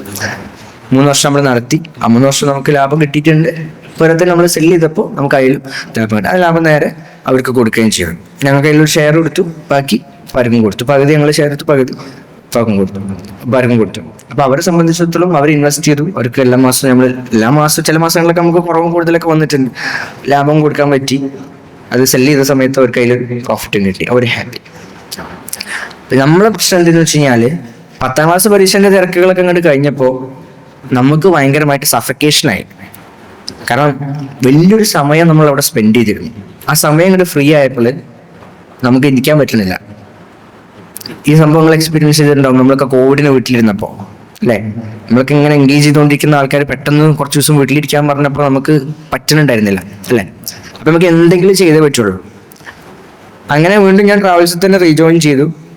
ട്രാവൽസിലുള്ള ആ ഒരു സിറ്റുവേഷൻ തന്നെ അവിടെ നിന്ന് എന്തെങ്കിലും ഇൻകം ജനറേറ്റ് ചെയ്യാനുള്ള ഓപ്ഷൻസ് ഉണ്ടോ നോക്കാന്നുള്ള രീതിയിലാണ് പിന്നീട് കോഡിങ്ങും എത്തിക്കൽ ഹാക്കിങ്ങും അതുപോലെ തന്നെ ഡിസൈനിങ് കുറച്ചും കൂടി എക്സ്പെർട്ടീസ് ആക്കാനും അങ്ങനെ കുറച്ച് കാര്യങ്ങളൊക്കെ നോക്കി. ആ സമയത്ത് തന്നെ ഞാൻ സ്റ്റിക്കർ കീസ് എന്ന് പറഞ്ഞിട്ടൊരു ചെറിയൊരു സ്റ്റാർട്ടപ്പ് പോലത്തെ ഒരു സംഭവമൊക്കെ തുടങ്ങിയിട്ടുണ്ടായിരുന്നു. അതായത് ഈ നമ്മൾ ഈ ഡെക്കോസിലൊക്കെ ഒട്ടിക്കുന്ന സ്റ്റിക്കേഴ്സ് ഉണ്ടല്ലോ, വണ്ടികളിലൊക്കെ ഒട്ടിക്കുന്ന ചെറിയ സ്റ്റിക്കേഴ്സ്, ലാപ്ടോപ്പിന്റെ പിന്നിലൊക്കെ കണ്ടിട്ടുണ്ടാവും ചില സ്റ്റിക്കേഴ്സ്. അന്ന് അത് ഭയങ്കര ട്രെൻഡായി വരുന്ന സമയമാണ്. അത് നമ്മൾ ഇവിടെ നിന്ന് അങ്ങനെ അവൈലബിൾ അല്ല, ഓൺലൈനിൽ അവൈലബിൾ ആയിട്ടുള്ളത്. ഭയങ്കര പ്രൈസാണ്. ഒരു ഇത്ര പോകുന്ന സ്റ്റിക്കറിന് 50 രൂപയ്ക്ക് ചാർജ് ചെയ്യും. അപ്പം ഞാൻ നോക്കുമ്പോൾ അത് ഭയങ്കര റിക്വയർമെന്റ് ഉള്ള സംഭവമാണ്. അപ്പം ഞാൻ അന്നേ കുറച്ച് ഈ ഓട്ടോമോട്ടീവ് ഇൻഡസ്ട്രിയുമായിട്ട് ഭയങ്കര ക്രേസുള്ള ഒരാളായിരുന്നു. അന്ന് ഈ 2 സ്ട്രോക്ക് വണ്ടികളൊക്കെ ഉണ്ടല്ലോ, വിൻഡീസ്, അങ്ങനത്തെ സംഗതികളോടായിരുന്നു താല്പര്യം. അപ്പം അങ്ങനത്തെ കുറച്ച് ക്ലബ്ബുകളും ഇതിലൊക്കെ ഞാൻ പാർട്ട് ചെയ്തു, വാട്സപ്പ് ഗ്രൂപ്പുകളിലൊക്കെ. എൻ്റെ വാട്സപ്പ് ഗ്രൂപ്പുകൾ ഉണ്ടായിരുന്നു. ആ വാട്സപ്പ് ഗ്രൂപ്പുകളിലൊക്കെ ഞാൻ പാർട്ടിയായിരുന്നു. അത് ഏകദേശം ഒരു ഓൾ കേരള മെമ്പേഴ്സുള്ളൊരു വാട്സപ്പ് ഗ്രൂപ്പിലൊക്കെ ഞാൻ കയറി പറ്റിയിട്ടുണ്ടായിരുന്നു. അപ്പോൾ അത്രയും ആൾക്കാരിലുണ്ട്. ഇവർക്കൊക്കെ ആവശ്യമുണ്ട് എന്ത് ഈ വണ്ടികൾ ഒട്ടിക്കുന്ന സ്റ്റിക്കർ. അപ്പം അന്ന് എൻ്റെ കൂട്ടുകാരനും കസിനെല്ലാം കൂടി ഒരു വണ്ടിയുണ്ട്. അപ്പോൾ ഞാൻ എന്ത് ചോദിച്ചു കഴിഞ്ഞാൽ നമ്മൾ പ്രിന്റിങ്ങിൻ്റെ ഷോപ്പുകൾ നടക്കുന്നുണ്ടല്ലോ, ഞാൻ ഡിസൈനും പരിപാടിയൊക്കെ ചെയ്തിട്ട് ഒരു A3 സൈസിൽ ഞാൻ പ്രിന്റ് ചെയ്തിട്ട് കട്ട് ചെയ്തിട്ട് നമ്മൾ വണ്ടി ഒട്ടിച്ചു, നമ്മളെ കയ്യിലുള്ള വണ്ടി ഒട്ടിച്ചു. അപ്പം അതിൻ്റെ ഫോട്ടോ എല്ലാം ഗ്രൂപ്പിലിട്ട സമയത്ത് കുറേ ആൾക്കാർ ഇത് ചോദിച്ചു വന്നു, ഇത് എവിടുന്ന് മേടിച്ച്, ഇത് എവിടുന്ന് വാങ്ങി, ഇത് അവൈലബിൾ ആണോ എന്നൊക്കെ ചോദിച്ചിട്ട്. അപ്പം ഞാൻ നോക്കുമ്പോൾ എന്താണ്, കസ്റ്റമർ അവിടെ ഉണ്ട്, കസ്റ്റമറിന് ആവശ്യമുണ്ട്, നീഡും ഉണ്ട് അല്ലേ. പ്രൊഡക്റ്റ് കൊടുക്കാൻ പറ്റുമോ? പ്രൊഡക്റ്റ് ഇവിടെ കൊടുക്കാൻ പറ്റും. ഡിസൈനൊക്കെ ചെയ്താൽ മതി, പ്രിന്റ് ചെയ്താൽ മതി, കൊറിയർ ചെയ്ത് കൊടുത്താൽ മതി, അത്രേ ഉള്ളൂ. അപ്പം എന്ത് ചാർജ് ചെയ്യാൻ പറ്റും? ഞാൻ അവരുടെ തന്നെ ചോദിച്ചു, നിങ്ങൾ എത്രയ്ക്ക് അത് മേടിക്കാറില്ല, ഞാനത് സെറ്റാക്കി തരാം, എത്ര കൊടുക്കാൻ പറ്റും, എത്ര പ്രൈസുകൾ കൊടുക്കും എന്നൊക്കെ ചോദിച്ചു. അപ്പോൾ ചോദിച്ച കാര്യങ്ങളൊക്കെ അറിഞ്ഞപ്പോൾ അവരെന്ത് പറഞ്ഞു വെച്ചാൽ, ഇപ്പം അവർക്ക് ഒരു സ്റ്റിക്കറിന് 50 രൂപ വരെ, 50 മുതൽ 100 രൂപ വരെ ചാർജ് ചെയ്യുന്നു. നമ്മൾ നോക്കുമ്പോൾ ഒരു A3 ഏകദേശം ഒരു 30ഓളം സ്റ്റിക്കർ പോകും. ഈ 30ഓളം സ്റ്റിക്കർ നമുക്ക് 200 മുതൽ 300 വരെ ചാർജ് ചെയ്താലും എനിക്ക് ചിലവാകെ 50 രൂപ പ്രിന്റ് എടുക്കേണ്ടത്. അപ്പം ഞാൻ പറഞ്ഞു 200 രൂപയ്ക്ക് ഞാൻ 30 സ്റ്റിക്കർ തരാം. 200 രൂപയ്ക്ക് 30 സ്റ്റിക്കർ, പക്ഷെ നിങ്ങൾ കട്ട് ചെയ്യേണ്ടി വരും. അവർക്ക് ഓക്കെയാണ്, കാരണം ഭയങ്കര പ്രോഫിറ്റ് അല്ലേ അവർക്ക്. 50 രൂപ കൊറിയർ ചെയ്യാൻ പൈസ തന്നാൽ മതി. ഞാൻ എല്ലാ ദിവസവും സ്കൂൾ കഴിഞ്ഞ് വരും, അന്ന് എത്ര ഓർഡർ ഉണ്ട് നോക്കും, വാട്സപ്പിൽ ഒരു മെസ്സേജ് അയച്ചിട്ടുണ്ടാവും, പല അക്കൗണ്ടിലേക്ക് ഫണ്ട് ട്രാൻസ്ഫർ ചെയ്യും, നേരെ എന്ത് ചെയ്യും, പ്രിന്റ് എടുക്കും, കൊറിയർ ചെയ്ത് കൊടുക്കും. പ്രിന്റും ഞാൻ എൻ്റെ ഷോപ്പിൽ നിന്നല്ല, അന്ന് ഷോപ്പ് ഒഴിവാക്കിയിരിക്കണം, പുറത്തുനിന്നുള്ള ഷോപ്പുകളിൽ നിന്നാണ് പ്രിന്റ് എടുത്തിട്ടുണ്ടായിരുന്നത്. കൊറിയറിൽ പോയി ഒരു എന്തായാലും ഒരു 10 കൊറിയറൊക്കെ ഒരു ദിവസം വരുന്ന രീതിയിലേക്ക് വന്നു. പ്രോഫിറ്റ് മാർജിൻ എന്ന് പറഞ്ഞാൽ 50 സ്പെൻഡിന് 150 രൂപ പ്രോഫിറ്റാണ്. അത്യാവശ്യം നല്ല പൈസ ഉണ്ടാക്കി. ഇത് ഞാൻ ഒരു സ്റ്റാർട്ടപ്പായിട്ട് തുടങ്ങിയ സംഭവമായിരുന്നു. പക്ഷെ അതിനെ സ്കെയിൽ ചെയ്യാനൊന്നും പറ്റില്ല, ഒരു ചെറിയ രീതിയിൽ റൺ ചെയ്ത് പോകാന്നുള്ള മോഡലായിരുന്നു. അതുകൊണ്ട് ഇവഞ്ച്വലി പിന്നെ ഞാനത് അങ്ങനെ വിട്ടു. അത് ഞാൻ ഫുള്ളി നടന്നിരുന്നത് വാട്സപ്പും ഇൻസ്റ്റഗ്രാമും സോഷ്യൽ മീഡിയ ഉപയോഗിച്ചിട്ടായിരുന്നു ആ ബിസിനസ്. ഈ എക്സ്പീരിയൻസ് ഞാൻ അതിനിടയ്ക്ക് പറയേണ്ട റീസൺ വെച്ചാൽ, ഈ ബിസിനസ് തുടങ്ങാൻ എനിക്ക് 1 രൂപ പോലും എന്ത് ചെയ്തിട്ടില്ല, ഇൻവെസ്റ്റ്മെന്റ് വേണ്ടി വന്നിട്ടില്ല. 1 രൂപ പോലും ഇൻവെസ്റ്റ്മെന്റ് വേണ്ടി വന്നിട്ടില്ല. അതിന് പൈസ അവർ തന്നതിന് ശേഷമാണ് ഞാൻ പ്രൊഡക്റ്റ് ഉണ്ടാക്കി കൊടുക്കണേ, അല്ലേ, പ്രിന്റ് എടുത്തിട്ട് കൊറിയർ ചെയ്ത് കൊടുക്കുന്നു, ഹാപ്പി. അപ്പൊ എല്ലാ ബിസിനസ്സുകളും തുടങ്ങാനൊന്നും നമുക്ക് എന്താ ആവശ്യമില്ല, ഇൻവെസ്റ്റ്മെന്റ് ഒന്നും ആവശ്യമില്ല, വലിയ പൈസ ഒന്നും ആവശ്യമില്ല. അങ്ങനെ ഒരു തെറ്റിദ്ധാരണ നമുക്ക് കുറെ ആൾക്കാർക്ക് ഉണ്ടാവും. ഒരു ബിസിനസ് തുടങ്ങണം എന്നുണ്ടെങ്കിൽ കുറേ പൈസ നമുക്ക് ആദ്യം വേണം, ഇൻവെസ്റ്റ്മെന്റ് വേണം, ക്യാപിറ്റൽ വേണം എന്നൊക്കെയുള്ള ഒരു ധാരണകളുണ്ടാവും. അതും കൂടി മനസ്സിലാക്കാനാണ് ഞാൻ എക്സാമ്പിൾ എൻ്റെ എക്സ്പീരിയൻസ് തന്നെ പറഞ്ഞത്. അതിനുശേഷം ഞാൻ 10ാം ക്ലാസ് കഴിഞ്ഞ് +1 ജോയിൻ ചെയ്ത് ബാഫക്കി സ്കൂളിൽ, കടങ്ങാത്തോണ്ട് ബാഫക്കിയിലാണ് ഞാൻ ജോയിൻ ചെയ്തത്. അപ്പോൾ അവിടെ ഞാൻ ഹ്യൂമാനിറ്റീസ് എടുത്തു. എനിക്ക് ബിസിനസ്സൊക്കെ താല്പര്യമുള്ളതുകൊണ്ട് ശരിക്കും കൊമേഴ്സ് എടുക്കാം, പക്ഷെ മാത്സ് അത്ര ഇഷ്ടമല്ലായിരുന്നു. പിന്നെയുള്ള സയൻസ് ആണെങ്കിൽ പിന്നെ എനിക്ക് സയൻസിന്റെ നേരം തന്നെ ഉണ്ടാവുള്ളൂ, വേറെ ഒരു പരിപാടി എനിക്ക് നടക്കില്ല. പിന്നെ ഒരു മൈൻഡ് സെറ്റ് ഏകദേശം എന്ത് ചെയ്തിരിക്കണേ, ബിസിനസ്സൊക്കെ ഇങ്ങനെ എത്തി തുടങ്ങിയാണ്, ബിസിനസ് തന്നെ ചെയ്യാന്നുള്ള രീതിയിൽ. അന്നും ഫുള്ളായിട്ടുള്ള തീരുമാനം ഒന്നും എടുത്തിട്ടില്ല കേട്ടോ. അങ്ങനെ ഹ്യൂമാനിറ്റീസ് ആവുമ്പോൾ എന്താ വെച്ചാൽ നമുക്ക് വലിയ പണിയില്ല, പഠിക്കാൻ കുറേയൊക്കെ സമയം ബാക്കി കിട്ടും. അപ്പോൾ നമുക്ക് എന്ത് ചെയ്യാം, നമ്മളെ കാര്യങ്ങളൊക്കെ എൻ്റെ കൂടെ സ്മൂത്ത് ആയിട്ട് നടന്നു പോകും എന്ന രീതിയിലാണ് ഹ്യൂമാനിറ്റീസ് ചൂസ് ചെയ്തത്. പിന്നെ ഹ്യൂമാനിറ്റീസോട് ചൂസ് ചെയ്യുമ്പോൾ ജിയോളജിയും കൂടി ഉണ്ടായിരുന്നു. ഇൻ കേസ് ബിസിനസ് എന്ന് താല്പര്യം എങ്ങാനും മാറുകയാണെങ്കിൽ അവിടെ ഒരു കരിയർ വേണമല്ലോ. അങ്ങനെ ഞാൻ ചെയ്തു, ജിയോളജി അവിടെ ഉണ്ട്, നമ്മൾ ജിയോളജി പഠിക്കാം. അതാകുമ്പോൾ ജിയോളജിയിൽ വേണമെങ്കിൽ എനിക്ക് ജിയോളജിയിൽ ഡിഗ്രിയും കാര്യങ്ങളൊക്കെ എടുത്ത് പോവുകയാണെങ്കിൽ മറൈൻ എഞ്ചിനീയറിങ്ങോ അല്ലെങ്കിൽ പെട്രോളിയം എഞ്ചിനീയറിങ്ങോ അല്ലെങ്കിൽ മൈനിങ് അങ്ങനത്തെ ഇൻഡസ്ട്രീസിലോട്ടൊക്കെ പോവാം. അതിനൊരു കാരണമുണ്ട്, കാരണം അവിടെ 6 മാസം പണിയെടുത്ത 3 മാസം ലീവാണ്, 3 മാസം ശമ്പളമുള്ള ലീവാണ്. അപ്പൊ ഞാൻ നോക്കുമ്പോൾ എന്താ, അത്യാവശ്യം നമുക്ക് ട്രാവൽ ചെയ്യാനും ഇതിനൊക്കെ പറ്റുന്ന, നമുക്ക് എന്തെങ്കിലും ബിസിനസ് ഒക്കെ ഉണ്ടെങ്കിൽ നടത്താനും പറ്റും അല്ലേ. അപ്പൊ അങ്ങനെ +1 പഠിക്കാൻ പോയി. +1 ഒരു സ്റ്റാർട്ടിങ് സ്റ്റേജിലാണ് പിന്നെ ഫൈനാൻഷ്യൽ മാർക്കറ്റ്സിലോട്ട് എത്തിപ്പെട്ടത്. ഇൻവെസ്റ്റ്മെന്റ്സ്, സ്റ്റോക്ക് മാർക്കറ്റ്, ട്രേഡിങ് അങ്ങനത്തെ കാര്യങ്ങളൊക്കെ പഠിക്കുന്നു. ഞാൻ നേരത്തെ പറഞ്ഞ പോലെ തന്നെ കോഡിങ്ങും എത്തിക്കൽ ഹാക്കിങ്ങും അങ്ങനെ കുറേ കാര്യങ്ങൾ പഠിച്ച കൂട്ടത്തിൽ അതും പഠിക്കുകയാണ് ചെയ്തത്. ഇതൊന്നും പൈസ കൊടുത്ത് പഠിച്ചൊന്നുമല്ല കേട്ടോ, കോഴ്സ് എടുത്ത് പഠിച്ചതോ പൈസ ഒന്നും പഠിച്ചൊന്നുമല്ല. യൂട്യൂബിലും ഇതിലൊക്കെ കിട്ടുന്ന ഫ്രീ ആയിട്ടുള്ള നോളജ് ഉപയോഗിച്ചിട്ട് തന്നെയാണ് പഠിച്ചത്. അങ്ങനെ പഠിച്ച് ഞാൻ ട്രേഡിങ് ചെറിയ രീതിയിൽ സ്റ്റോക്സിലൊക്കെ ഞങ്ങളിങ്ങനെ ട്രേഡ് ചെയ്ത് തുടങ്ങി. അപ്പോൾ അതിൻ്റെ ഒരു പേരിൽ ഡിമാറ്റ് അക്കൗണ്ട് ഒക്കെ തുടങ്ങിയിട്ട് അന്ന് ശരിക്കും എനിക്കൊരു എക്സ്പോഷർ കിട്ടുന്ന വെച്ചാൽ, അന്ന് വരെ എനിക്ക് അറിയുന്ന ഒരു കാര്യം വെച്ചാൽ, ഈ സ്റ്റോക്ക് മാർക്കറ്റ് ഇങ്ങനത്തെ മ്യൂച്വൽ ഫണ്ട് ഇങ്ങനത്തെ കാര്യങ്ങളൊക്കെ നമ്മൾ ഒരാൾക്ക് പൈസ കൊണ്ടേ കൊടുക്കുക, അവർ ചെയ്യുക, അല്ലാണ്ട് നമുക്ക് ചെയ്യാൻ പറ്റൂല എന്നുള്ളൊരു തെറ്റിദ്ധാരണ ഉണ്ടായിരുന്നു. അത് മനസ്സിലായിടത്തുനിന്നാണ് ഓക്കെ നമ്മൾ നമുക്കൊന്ന് ചെയ്തു നോക്കാമല്ലോ. അപ്പം എൻ്റെ അടുത്ത് കുറച്ച് പൈസ നമ്മൾ ഷോപ്പ് സെല് ചെയ്ത പ്രോഫിറ്റും സ്റ്റിക്കർ കേസിലെ പ്രോഫിറ്റ് ഒക്കെ ആയിട്ടുള്ള ഒരു 10-25,000 രൂപ എൻ്റെ അടുത്ത് സേവിങ്സ് ഉണ്ട്. ആ 25,000 രൂപ ക്യാപിറ്റൽ ഇട്ടിട്ടാണ് ഞാൻ ട്രേഡിങ് സ്റ്റാർട്ട് ചെയ്യുന്നത്. അങ്ങനെ ഞാൻ ചെറിയ രീതിയിൽ ഇങ്ങനെ ട്രേഡിങ് സ്റ്റാർട്ട് ചെയ്ത് തുടങ്ങിയപ്പോൾ എനിക്ക് അടുത്ത വലിയൊരു ചലഞ്ച് ആയിരുന്നു. എൻ്റെ നാട്ടിലോ എൻ്റെ ഫ്രണ്ട്സിലോ എൻ്റെ കുടുംബക്കാരെടുത്തോ അല്ലെങ്കിൽ അവിടെ അടുത്തുള്ള ആൾക്കാർക്കൊന്നും ഈ സ്റ്റോക്ക് മാർക്കറ്റോ ട്രേഡിങ്ങോ ഇതൊന്നും അറിയില്ല, ചെയ്യണവരുമില്ല. അപ്പം എനിക്കിതിൽ എന്തെങ്കിലും ഡൗട്ട് ചോദിക്കാനോ ഇതിനെക്കുറിച്ച് ഡിസ്കസ് ചെയ്യാനോ ആരുമില്ല. അപ്പം ഞാൻ ആദ്യം നോക്കിയെന്ന് വെച്ച് കഴിഞ്ഞാൽ അങ്ങനത്തെ കമ്മ്യൂണിറ്റികൾ ഉണ്ടോ നോക്കി, ഗ്രൂപ്പുകൾ എവിടെയെങ്കിലും ഉണ്ടോ നോക്കി. അങ്ങനെ കമ്മ്യൂണിറ്റീസും ഗ്രൂപ്പുകളൊക്കെ തിരഞ്ഞു പിടിച്ച് കൊച്ചിയിലുള്ളൊരു ട്രേഡിങ്ങിൻ്റെ ഒരു കമ്മ്യൂണിറ്റി ഉണ്ടായിരുന്നു. അവിടെയുള്ള 2 ACCA സ്റ്റുഡൻസ്, അന്നത്തെ ACCA സ്റ്റുഡൻസ് തുടങ്ങിയൊരു കമ്മ്യൂണിറ്റിയാണ്. 500 പേരുള്ളൊരു കമ്മ്യൂണിറ്റി ആയിരുന്നു. അപ്പം അതിൽ ജോയിൻ ചെയ്യണ്ടായി. അവരത് ജസ്റ്റ് ഇങ്ങനെ ഇൻട്രാക്ഷൻസിന് വേണ്ടിയിട്ടും അവരിതുപോലെ തുടങ്ങിയതാണ്, ട്രേഡിങ് അറിയുന്ന ആൾക്കാരൊക്കെ ആയിട്ട്. അതിൽ ജോയിൻ ചെയ്തപ്പോഴാണ് എനിക്കൊരു കാര്യം മനസ്സിലായത്. ഇങ്ങനെ ഒരു കമ്മ്യൂണിറ്റി ഉണ്ടെന്നുണ്ടെങ്കിൽ നമുക്ക് നമ്മളെ കുറേ ലേണിങ്സ് കിട്ടും, ഇൻസൈറ്റ്സ് കിട്ടും. നമ്മൾ സ്വന്തം പഠിക്കുന്നതിനെക്കാട്ടിലും കൂടുതൽ നമുക്ക് എന്ത് ചെയ്യാൻ പറ്റും, കുറേ കാര്യങ്ങൾ പഠിക്കാൻ പറ്റും എന്നൊക്കെ മനസ്സിലായത്. ആ കമ്മ്യൂണിറ്റി പിന്നീട് എന്ത് സംഭവിച്ചു വെച്ചാൽ അവര് സ്പ്ലിറ്റ് ഓഫ് ആയി പോയപ്പോൾ പിന്നെ അത് അങ്ങനെ എൻഗേജിങ് അല്ലാതെ അങ്ങനെ പോയി. അപ്പൊ അതിൽ കുറച്ച് ആക്റ്റീവ് ആയിട്ടുള്ള മെമ്പേഴ്സിൽപ്പെട്ട ആളുകൾ ഞാൻ. അങ്ങനെ ഞങ്ങൾ ഈ ആക്റ്റീവായ ആൾക്കാരെല്ലാവരും കൂടി ഞാൻ പറഞ്ഞു ഞാനൊരു വാട്സപ്പ് ഗ്രൂപ്പ് എന്തായാലും തുടങ്ങിയിട്ടുണ്ട്, താല്പര്യമുള്ളവർ ജോയിൻ ചെയ്തോളൂ എന്ന് പറഞ്ഞിട്ട് നമ്മളൊരു ആക്റ്റീവായ കുറച്ച് ആൾക്കാർ ഒരു 10-12 പേര് ഒരു വാട്സപ്പ് ഗ്രൂപ്പ് ഉണ്ടാക്കി നമ്മൾ ഡിസ്കഷൻസ് ഒക്കെ അതിലോട്ട് ആക്കാം എന്ന് പറഞ്ഞു. അപ്പൊ ഈ സമയത്ത് എന്താ വെച്ച് കഴിഞ്ഞാൽ ഫ്ലഡും നിപ്പയും അങ്ങനെ കുറെ സംഗതി കാരണം സ്കൂളൊന്നും കറക്റ്റ് ആയിട്ടില്ല, ക്ലാസ്സൊന്നും കറക്റ്റ് ആയിട്ടില്ല. അപ്പൊ അങ്ങനെ കൊണ്ട് തന്നെ അതിന് കുറെ സമയം നമുക്ക് വേറെ കിട്ടണമെന്ന്. അങ്ങനെ ഞാൻ ഈ ഗ്രൂപ്പിന് ഒന്നിട്ടൊരു പേരിട്ടുന്നു, റോയൽ ട്രേഡേഴ്സ് എന്നുള്ള പേര്. ആ വാട്സപ്പ് ഗ്രൂപ്പ് ഉണ്ടാക്കിയപ്പോൾ ഞങ്ങൾ ഇട്ട പേര്. അത് പിന്നെ അതിലാളുകൾ വരണം, കൂടുതൽ ഇൻട്രാക്ഷൻസ് വരണം എന്നുള്ള സമയത്താണ് ഈ കോവിഡിന്റെ സമയത്ത് ഞാൻ ഒരു യൂട്യൂബ് ചാനൽ തുടങ്ങാനുള്ള ഒരു ശ്രമമൊക്കെ നടത്തിയിരുന്നു. ഒരു 4-5 വീഡിയോ ഒക്കെ ഇട്ടിട്ട് പിന്നെ അത് ഒഴിവാക്കുകയും ചെയ്തു. അപ്പൊ ആ ഒരു സംഭവം അവിടെ എടുക്കുമ്പോൾ ഞാൻ തോന്നി അങ്ങനെയാണെങ്കിൽ ഈ പഠിച്ചുകൊണ്ടിരിക്കുന്ന ഈ കാര്യങ്ങളുണ്ടല്ലോ, പഠിച്ചുകൊണ്ടിരിക്കുന്ന കാര്യങ്ങളും ഞാൻ പഠിച്ച കാര്യങ്ങളൊക്കെ എന്ത് ചെയ്യാം, പ്രസന്റ് ചെയ്യാം. അങ്ങനെ ഞാൻ ഇൻസ്റ്റഗ്രാമിൽ കോണ്ടന്റ് ക്രിയേഷൻ സ്റ്റാർട്ട് ചെയ്തു. +1 ലാസ്റ്റിലൊക്കെ ആയിട്ടാണ് ഇൻസ്റ്റഗ്രാമിൽ ഞാൻ കോണ്ടന്റ് ക്രിയേഷൻ സ്റ്റാർട്ട് ചെയ്തത്. ഫസ്റ്റ് ഞാൻ തുടങ്ങുന്നത് ഈ പറഞ്ഞ പോലെ തന്നെ മൈ നെയിം ഈസ് SR എന്നെല്ലാം പറഞ്ഞിട്ട് അങ്ങനെയാണ് സ്റ്റാർട്ട് ചെയ്യുന്നത്. ഈ പേരിന്റെ സൈക്കോളജി എന്താണെന്ന് വെച്ച് കഴിഞ്ഞാൽ ഷിബ്ലി റഹ്മാൻ കാവുംപുറത്ത് എന്നാണ് പേര്, ഷിബ്ലി റഹ്മാൻ KP. അപ്പൊ അതിനെ ഷോർട്ട് ആക്കിയിട്ടുള്ള SRKP എന്നുള്ള പേരാണ് ആക്ച്വലി ഫേസ്ബുക്ക് തുടങ്ങിയ കാലത്ത് അതിലിട്ട പേരുണ്ട്. അപ്പൊ ഈ ഫോട്ടോഷോപ്പിന്റെ ഭ്രാന്തൊക്കെ ഉള്ളത് കൊണ്ട് കുറച്ച് ഈ ഫോട്ടോ എഡിറ്റ് ചെയ്യുന്ന പരിപാടിയൊക്കെ ഉണ്ടായിരുന്നു.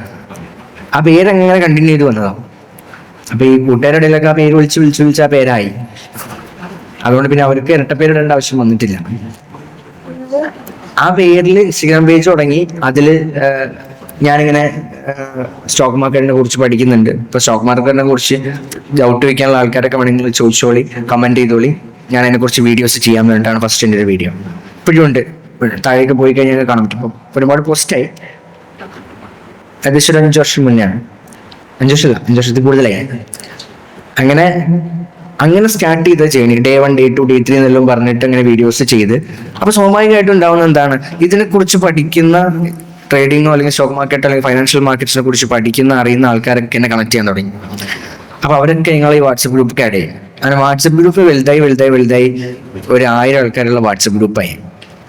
ഈ 1000 ആൾക്കാരായ വാട്സപ്പ് ഗ്രൂപ്പ് ആയപ്പോഴത്തേക്കും ഞങ്ങൾ പഠിച്ചൊരു സ്ഥലത്തെത്തി. ഞങ്ങൾ അത്യാവശ്യം കുഴപ്പമില്ലാതെ ഇതൊക്കെ ജനറേറ്റ് ചെയ്ത് തുടങ്ങി. ആദ്യം ഇതിലുണ്ടായിരുന്ന ആൾക്കാർ.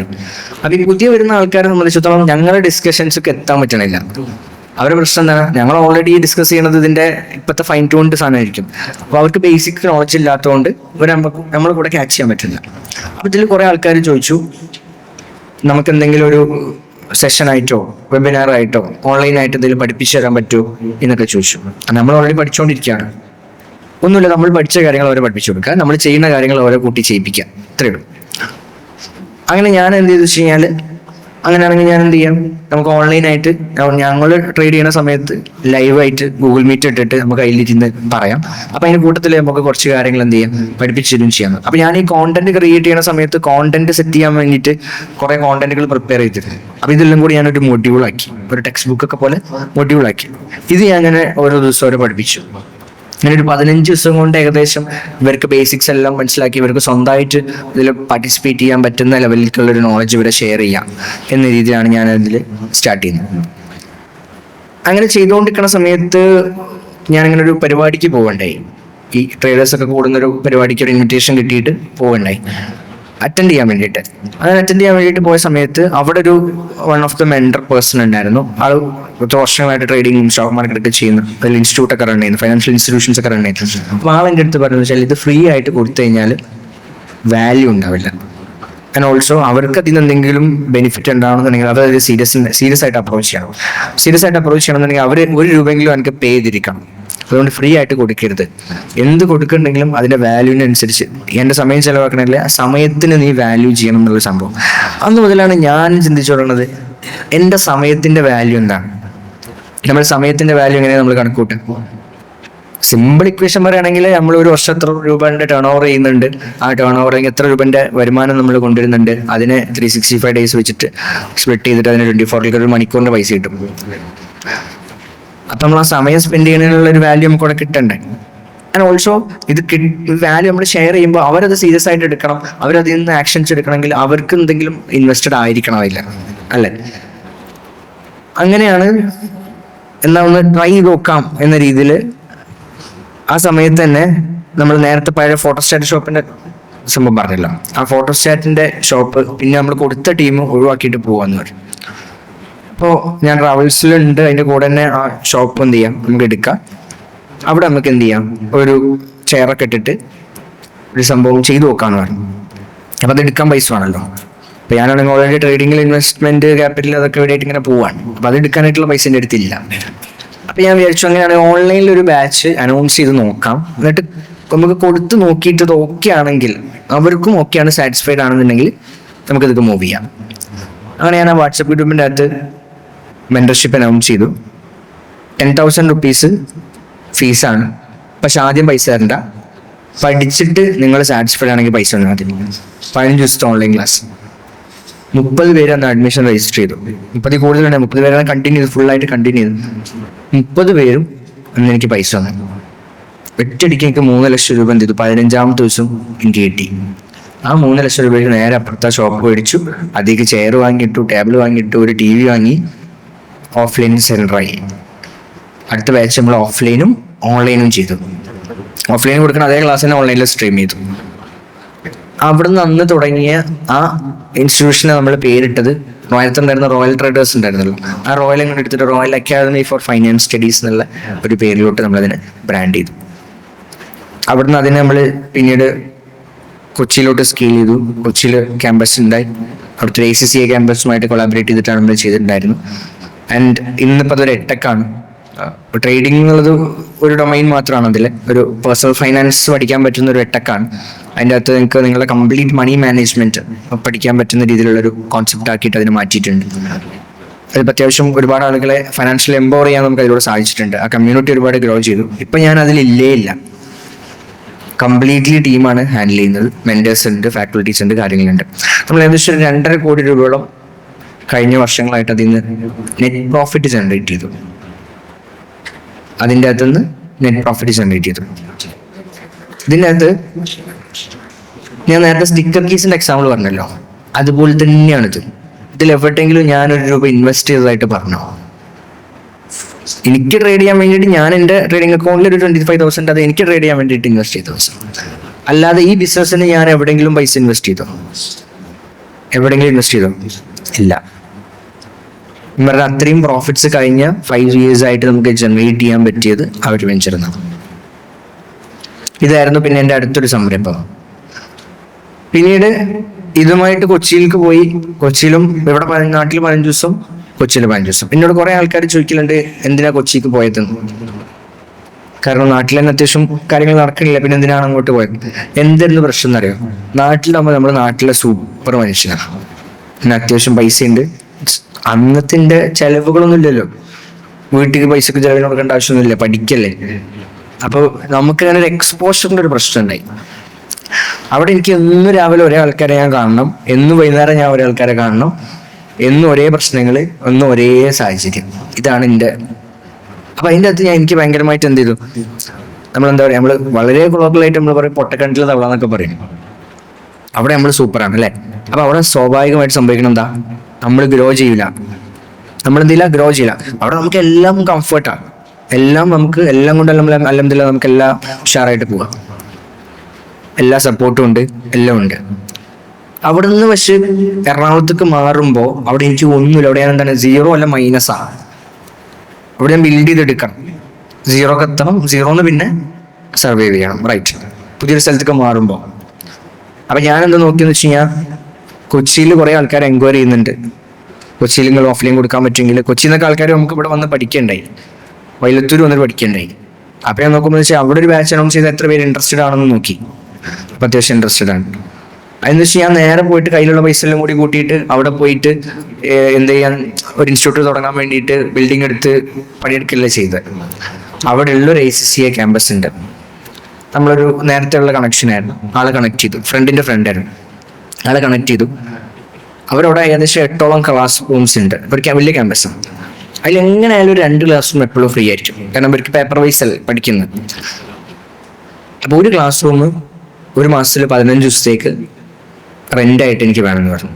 കാരണം ഇതേപോലെ തന്നെ ഫുള്ളി ഫർണിഷ്ഡ് ആയിട്ടുള്ള AC, സ്ക്രീന്, പ്രൊജക്ടർ കാര്യങ്ങളൊക്കെ ഉള്ള നല്ല അടിപൊളി സെറ്റപ്പ്. അവരോട് ഞാൻ പറഞ്ഞു, എന്തായാലും നിങ്ങൾക്ക് അത് ഫ്രീ വെറുതെ എടുക്കണം, പ്രത്യേകിച്ച് വേറെ ഒന്നും യൂട്ടിലൈസ് ചെയ്യാനും പറ്റില്ല. ഞാൻ അവിടെ വന്ന് 15 ദിവസം ക്ലാസ് എടുത്ത് പോയിക്കോളാം, എൻ്റെ പഠിക്കാനുള്ള കുട്ടികളോട് വന്നിട്ട് പഠിച്ചിട്ട് പോയിക്കോളാം, നിങ്ങൾക്ക് എത്രയാണോ റെൻറ്റ് അത് തരുകയും ചെയ്യും. ഓക്കെ പറഞ്ഞു. അഡ്വാൻസ് ഒന്നും വാങ്ങിയില്ല, നമ്മൾ ആ പരിചയത്തിൻ്റെ പുറത്തായിരുന്നു. അവിടെ നമ്മൾ ബാച്ച് അനൗൺസ് ചെയ്തു. ഫസ്റ്റ് ബാച്ച് കൊച്ചിയിൽ നമ്മൾ ചെയ്തു. ഏകദേശം 24 കുട്ടികളോളം ഓഫ്ലൈനിലും അതിൻ്റെ തന്നെ ലൈവ് സ്ട്രീം ഓൺലൈനിലും പോവുക ചെയ്യാം. ലൈവായിട്ടായിരുന്നു പഠിപ്പിച്ചിട്ടുണ്ടായിരുന്നത്. നമ്മൾ ട്രേഡിങ് എന്താണെന്ന് പഠിപ്പിക്കുന്നതല്ല, നമ്മൾ ചെയ്യണത് നേരെ പഠിപ്പിച്ചു കൊടുക്കുക ചെയ്തിരുന്നത്. അപ്പോൾ ലൈവായിട്ടാണ് പഠിപ്പിച്ചിട്ടുണ്ടായിരുന്നത്.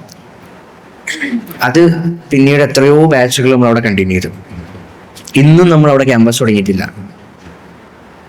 ക്യാമ്പസ് തുടങ്ങണമെങ്കിൽ എനിക്കൊരു 30-40 ലക്ഷം രൂപ അവിടെ ഇൻവെസ്റ്റ്മെന്റ് വരും അല്ലേ. അത്രയും പൈസ ഞാൻ അവിടെ ബേൺ ചെയ്യേണ്ട ആവശ്യം എനിക്ക് തോന്നിയില്ല. റിക്വയർമെന്റ് ഉണ്ടോ നോക്കി, ഇല്ല. ആൻഡ് ഞാൻ പുതിയൊരു സംഭവമായിട്ട് അവിടെ പുതിയൊരു മാർക്കറ്റിൽ ചെല്ലുകയാണ്. ഞാൻ ഉദ്ദേശിച്ച പോലെ നടന്നില്ലെങ്കിൽ അത് എന്ത് ചെയ്യും, എനിക്ക് നഷ്ടം വരും. അതൊക്കെ ആലോചിച്ചിട്ടാണ് ഞാനത് ചെയ്യാറുള്ളത്. അങ്ങനെയാണ് കൊച്ചിയിലോട്ട് സ്കെയിൽ. പക്ഷെ കൊച്ചിയിലോട്ട് പോയി കഴിഞ്ഞപ്പോൾ ഒരു ഗുണം എന്താണെന്ന് വെച്ച് കഴിഞ്ഞാൽ, അവിടെ എനിക്ക് പരിചയക്കാരില്ല. അവിടെ ഞാൻ ഓരോ ദിവസം കാണുന്ന ഓരോരോ ആൾക്കാരെയാണ്, ഓരോരോ കണക്ഷൻസ് ആണ്. നെറ്റ്വർക്ക് ഭയങ്കരമായിട്ട് ബിൽഡ് ചെയ്യാൻ പറ്റി. കുറെ കാര്യങ്ങൾ സ്ട്രഗിൾ ചെയ്യേണ്ടി വന്നു, കുറെ കാര്യങ്ങളിൽ. ആ സ്ട്രഗിൾ ചെയ്യാൻ വേണ്ടിയിട്ട് ഞാൻ അവിടെ പോയത്. ആ സ്ട്രഗിളിങ്ങിലൂടെ പഠിക്കേണ്ട കുറെ കാര്യങ്ങളുണ്ട്, അങ്ങനെ പഠിക്കാൻ പറ്റി.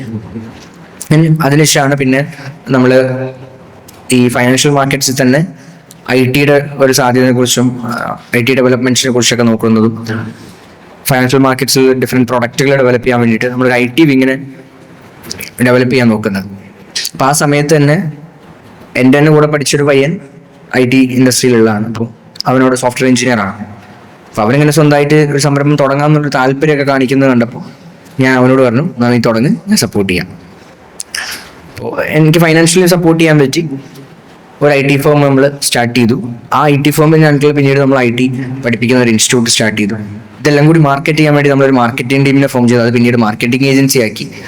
ആ മാർക്കറ്റിംഗ് ഏജൻസിൻ്റെ അടുത്ത് നമുക്ക് മാർക്കറ്റിംഗ് പഠിക്കുന്ന ഒരു ഇൻസ്റ്റിറ്റ്യൂട്ട് ഉണ്ട്.